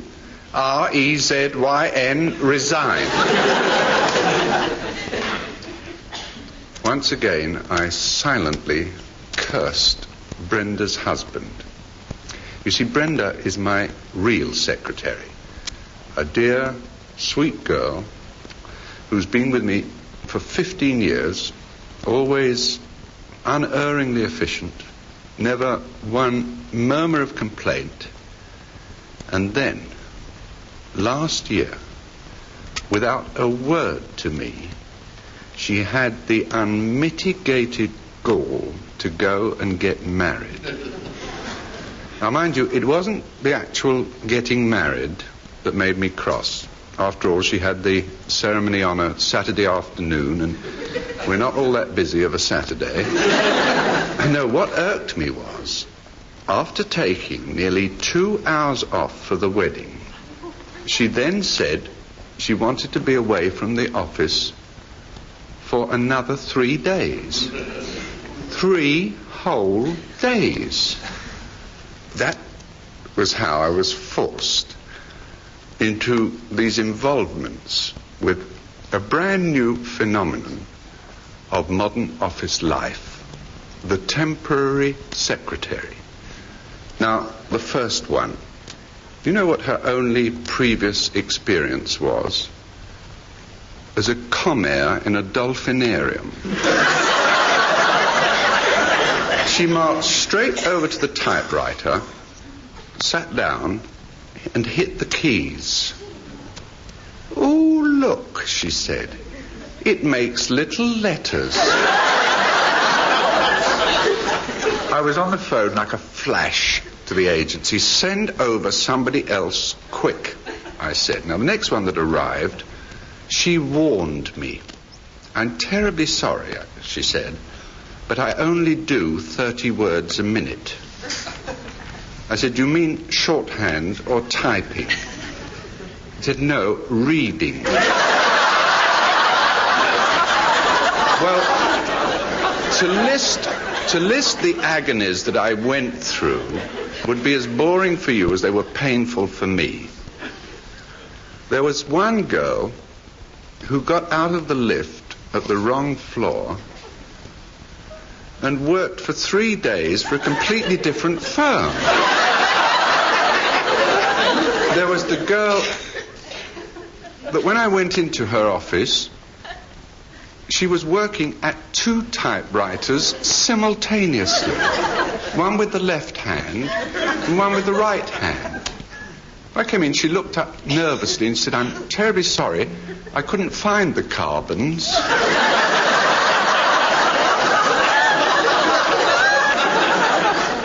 Now, the terrible thing is that if by some miracle a temp does turn out to be efficient, then inevitably she has the kind of looks and figure that are just too distracting to do any work with. One of them turned up in a mini skirt, I mean, not the car. A mini skirt that went up so high it was almost a collar. And every time she sat opposite me taking dictation, it unnerved me so much, I finally had to do something about it. I got her to use a much smaller notebook. I think I'll just skip over the rest. The one who took 3 hours looking up the spelling of the word zoological. She hadn't realized the dictionary was in alphabetical order. The one who, when I said, read it to me back, walked round behind.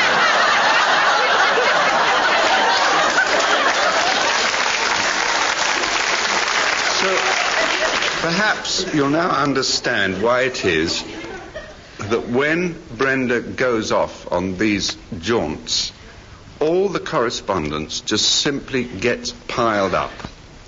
As far as my office is concerned, you will never see a temporary secretary anywhere.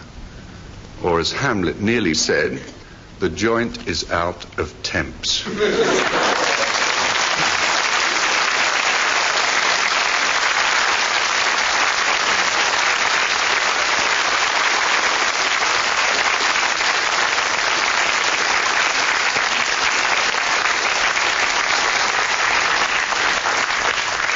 Now I shall have to stop believing all those lovely advertisements on the underground. It's an awful pity. And we go on to Frank Muir and his storyline. Remember that time is money. I had an unexpected pleasure a couple of days ago when, in my loft, I found an old snapshot album of me when I was a tot. The first photograph was me in my first long trousers. I was about 5 at the time. I still wore ringlets. Actually, nowadays, of course, you don't wear ringlets anymore at the age of 5. You have to wait till you're 15 or 16.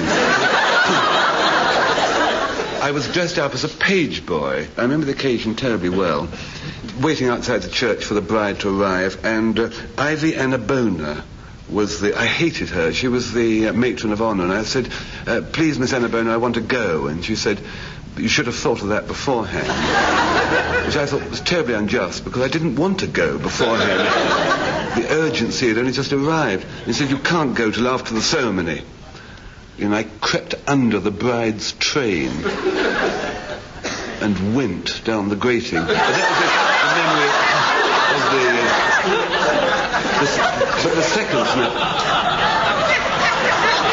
of the second snapshot was really the one, because it was my first man's tie. I was about 6 at the time, and I thought I sort of won it. It was given to me by my Sunday school teacher, and I learnt all the books of the Bible by heart, and I recited them. And I got this tie as a present, and I was so proud of it. It came right down to my feet, and I tripped over it, and very nearly got into the Guinness Book of Records for the first person to garrote himself and knock himself out with one step. But I found that to a boy, a grown-up tie is an absolutely superb piece of equipment. For instance, if you got a large spud and shoved it up the wide end of the tie, it jammed. You then got the narrow end and whizzed it round your head faster and faster, and after 5 minutes you got it going so fast that centrifugal force took over and the spud was ejected. A terrific velocity. It was sort of a Broadstairs roulette, because you didn't know where it was going. It was an absolutely marvellous game. And it went so far, you could hear windows breaking and sheep going so far away that nobody knew it was me. I wasn't looking in that direction. That lasted all winter, and then came summer, of course, and then new potatoes, and they were so tiny that they wouldn't jam in. I think my neighbours were grateful for small Murphys. But that tie was the best present I've ever had. And if the Sunday school teacher who gave it to me is still alive and listening, I would like to say, thank you, and do you remember that tie you gave me, Winifred? But then one can't really address one's old school mistress in those sort of terms. I think one should be a little more formal. Now just say, remember that time, Miss Marnie.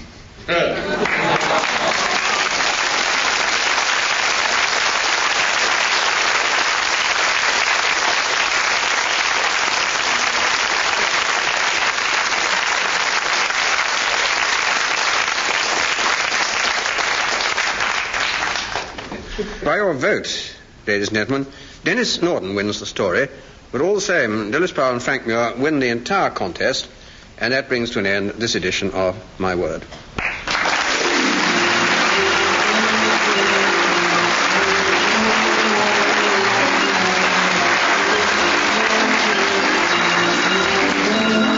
In My Word, you heard Dilys Powell, Anne Scott James, Frank Muir and Denis Norden, introduced by Jack Longland, with questions compiled by Peter Moore. The programme was devised by Tony Shryan and Edward J. Mason and presented by the BBC.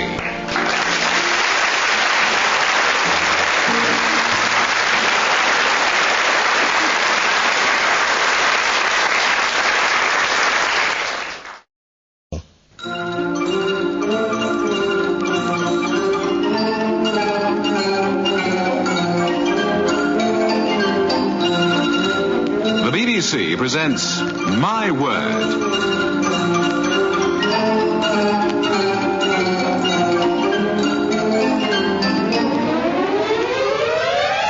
And here to introduce the programme and the panel is Jack Longland.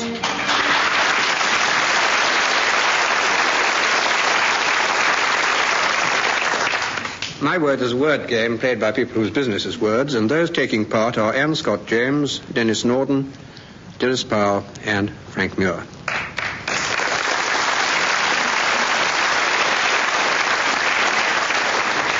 Round one tries to test their respective vocabularies.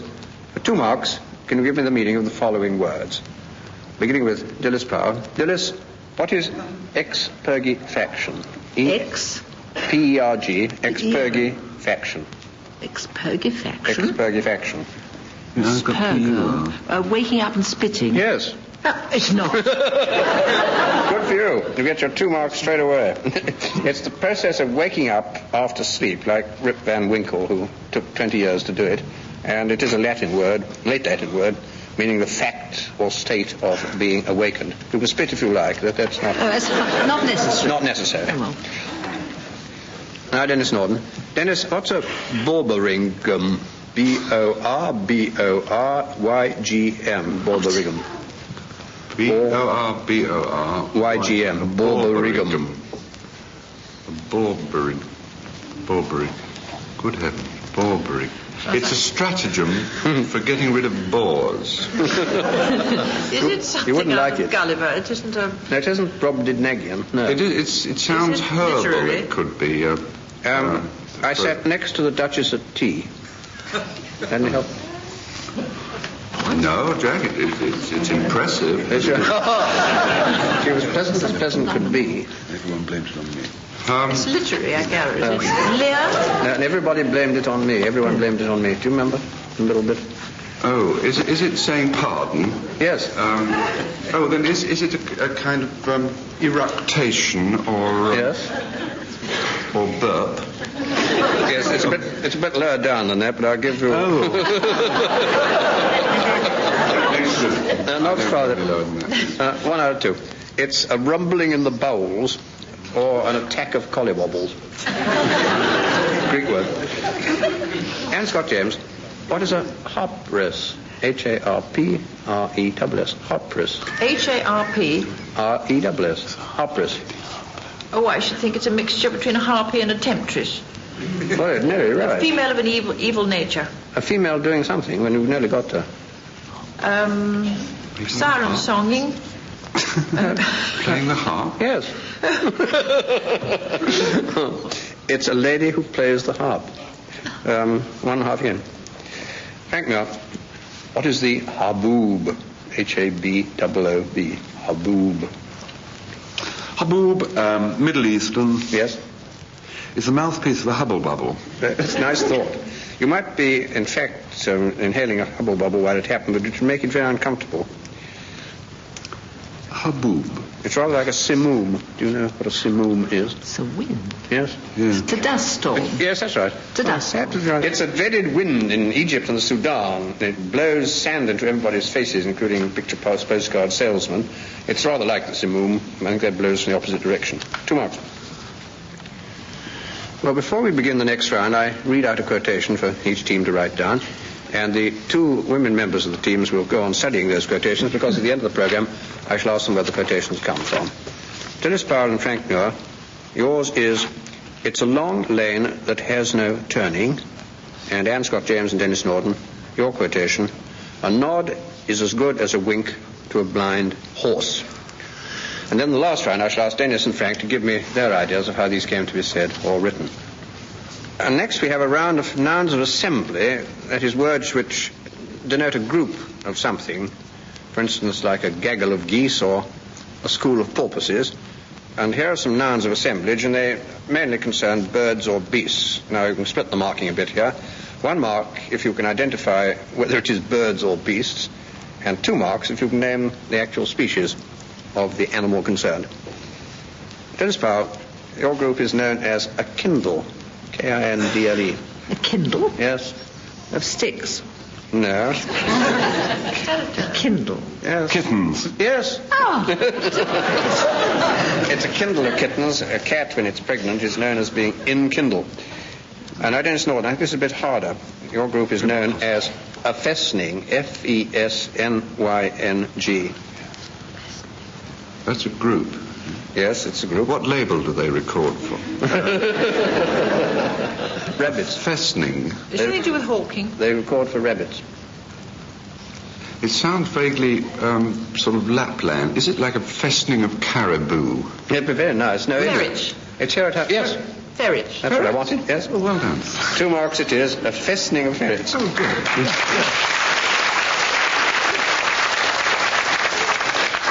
I think you should do a lap of honour for that. And Anne Scott James, yours is a bit bigger and a bit harder, I think.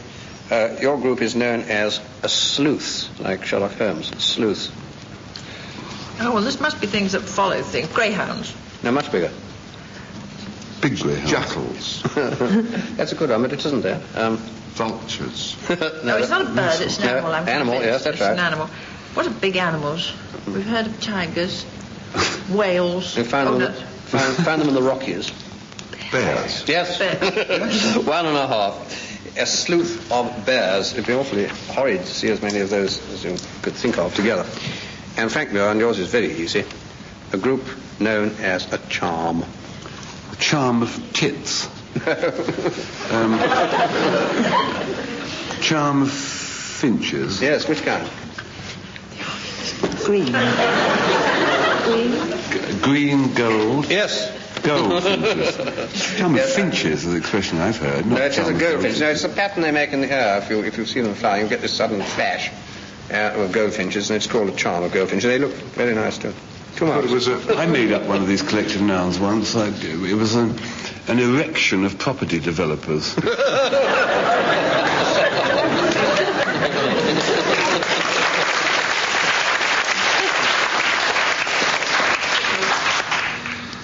Well, now we have a nice jolly round about death, in particular about unnatural death, and not all of them.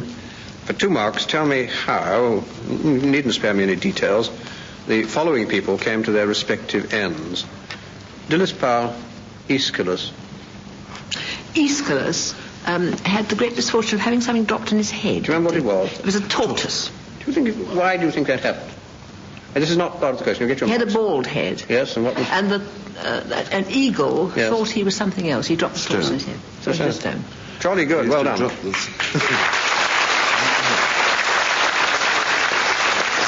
Aeschylus was the great tragedian, and when I think he was about 60-something, this silly eagle, wanting to break up a tortoise like a thrush breaks a snail's shell, dropped it on his bald head, thinking it was a nice rock and would break the tortoise.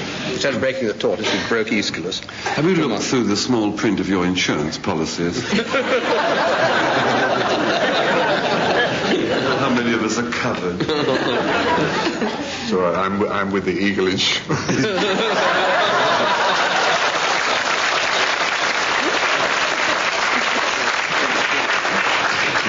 Denis Norden, Francis Bacon, the 16th century philosopher, lawyer, Lord Chancellor of England. He died because Shakespeare came round and said, I hear you've been putting it about Juliet. And he pierced him with a quill pen. It's almost equally extraordinary, in fact.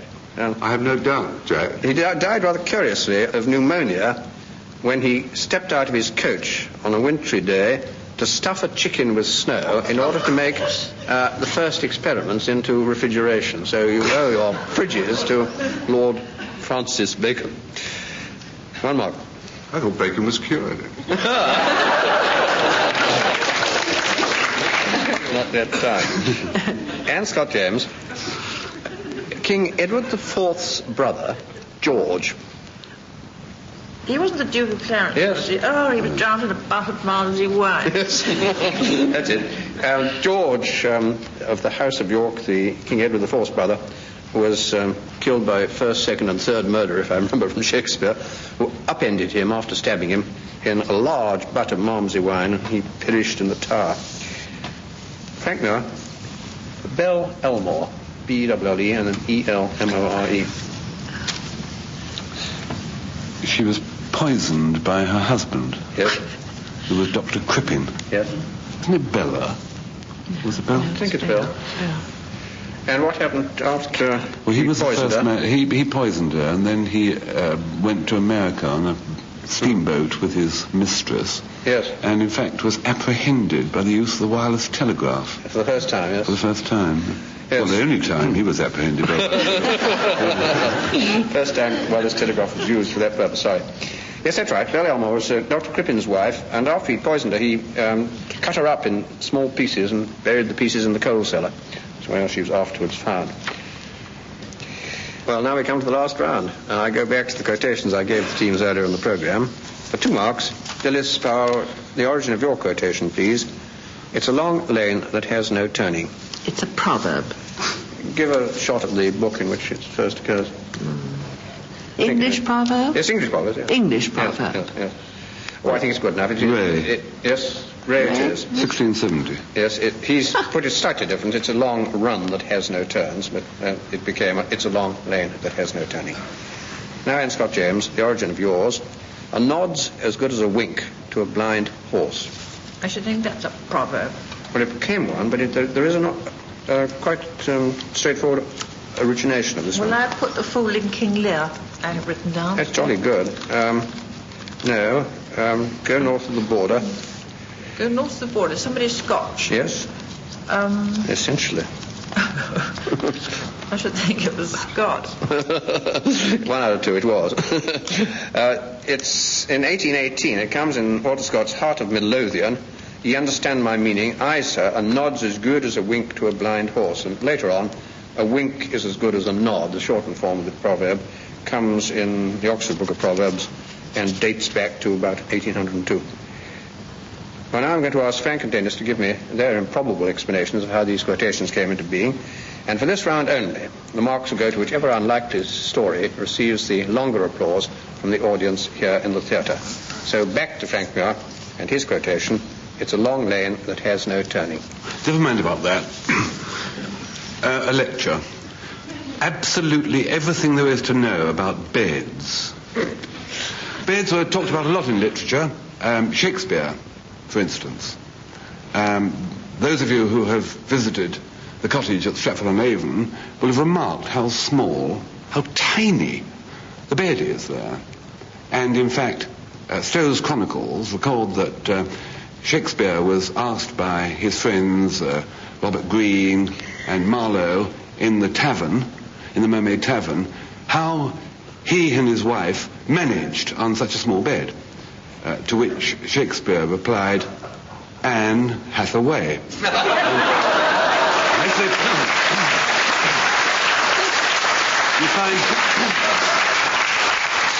you find many references to sleep and bed and dreams in Shakespeare, and the Elizabethans had a herbal ointment containing saffron, which they used to rub on their chests to induce sound sleep and sweet dreams.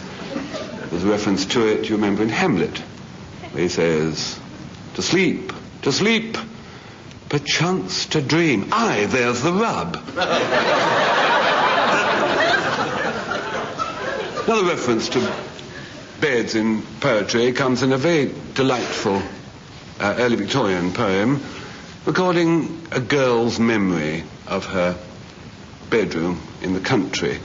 It said, I remember the house where I was born, the little window where the sun came peeping in at morn. Literary research has now established that it was the squire's son, and he got 3 months.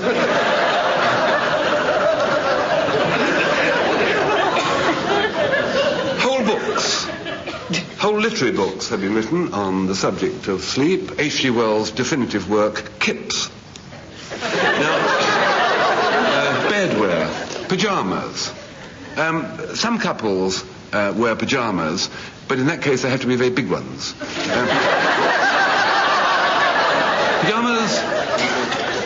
Pyjamas come from Persia. It's an old Persian word, pyjamas, which means pyjamas. And the Persian poet Omar Khayyam, who I'm afraid is dead, is no longer with us.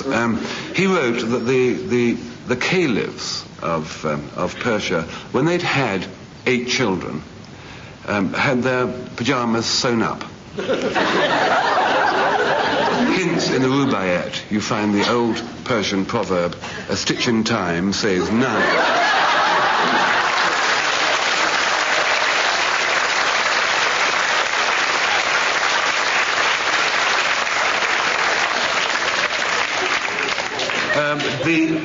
The nicest moment of all in bed is the Saturday morning lie-in. The trouble is with me is that you've got to stay absolutely inert. You've got to sink into a kind of coma. As soon as you start twitching and fiddling, your wife said, come on, you said you'd clear out the loft and so forth, and it's all destroyed. You've got to stay absolutely not moving a muscle, and that's very difficult because some of my sheets are darned. This is due to the fact that big toe. I have great difficulty in cutting my big toenails. Little toenails, no problem.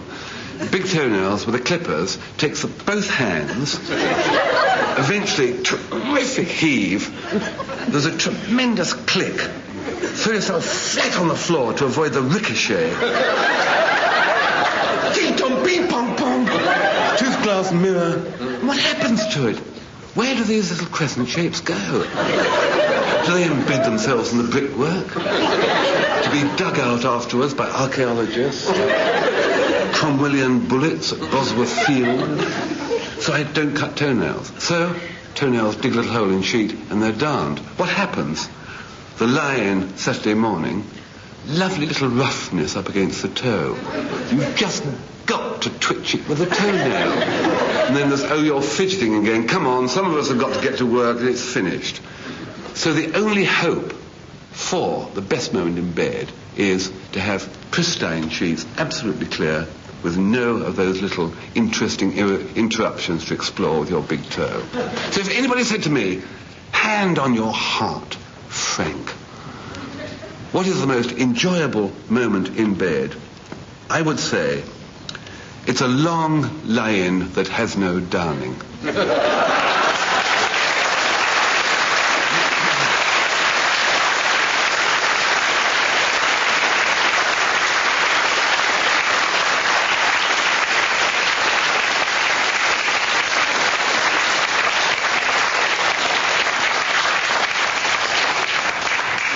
Well, now we all know why Shakespeare left Anne Hathaway only his second best bed. And we go on to Denis Norden, and if you remember, his quotation was, a nod's as good as a wink to a blind horse.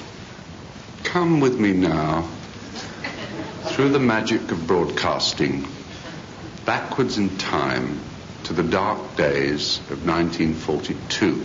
Well, in 1942, I was not as I am today. What I was at that time was a WOP.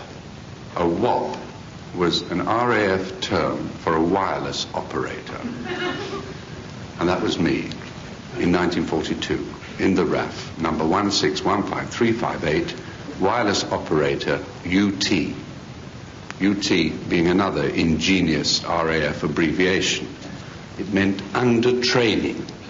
Now this training the RAF had calculated that the maximum period necessary to turn even the most dim-witted of civilians into a fully competent wireless operator was no longer than 3 months. And at the time of which I speak, I had been on the course for 1.5 years.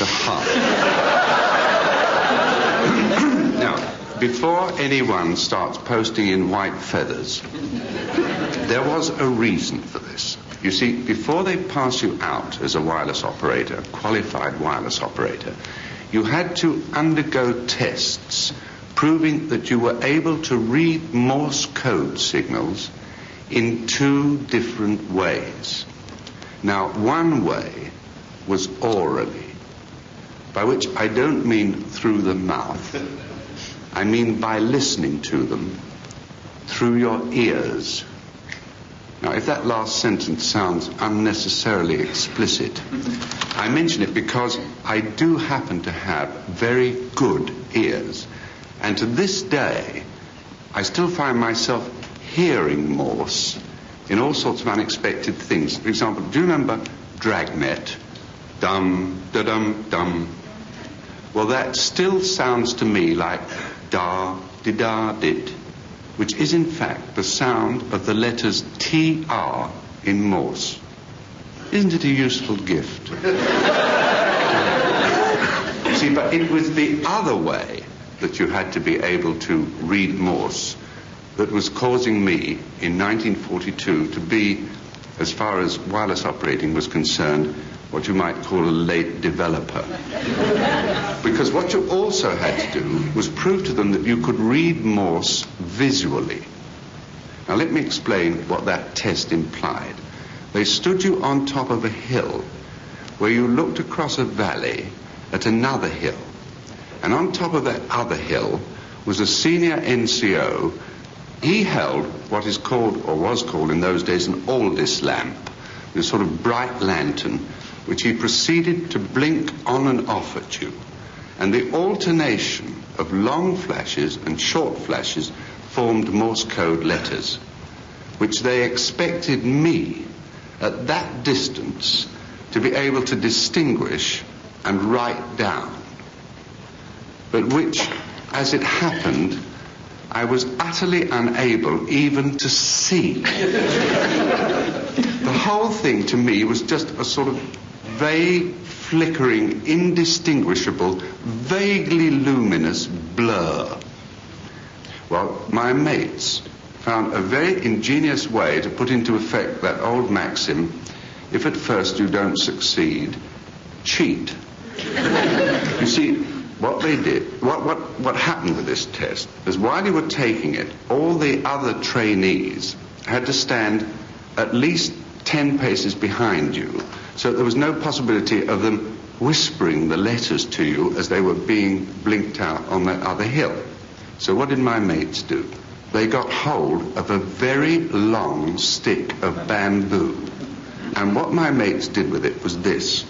All the while that I was being given the Aldis lamp test, they kept prodding me in the back with the stick.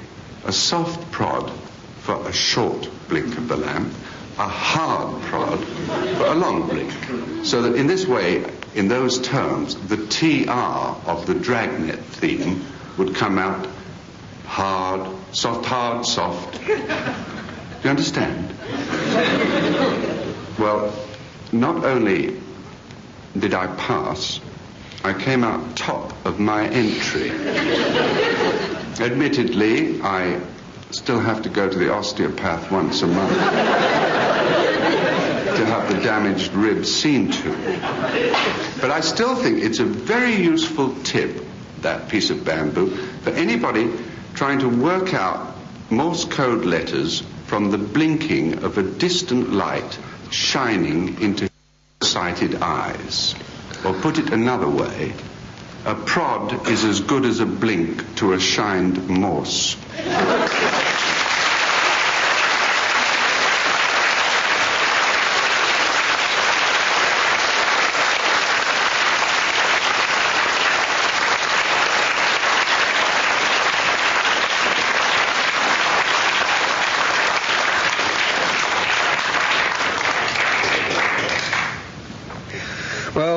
ladies and gentlemen, by your vote, Frank Muir just wins the contest of the two stories, and he and Dilys Powell also win the entire contest.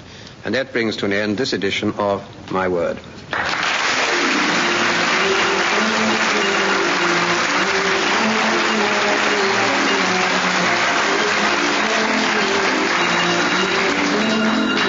In My Word, you heard Dilys Powell, Anne Scott James, Frank Muir and Denis Norden, introduced by Jack Longland, with questions compiled by Peter Moore. The programme was devised by Tony Shryan and Edward J. Mason and presented by the BBC.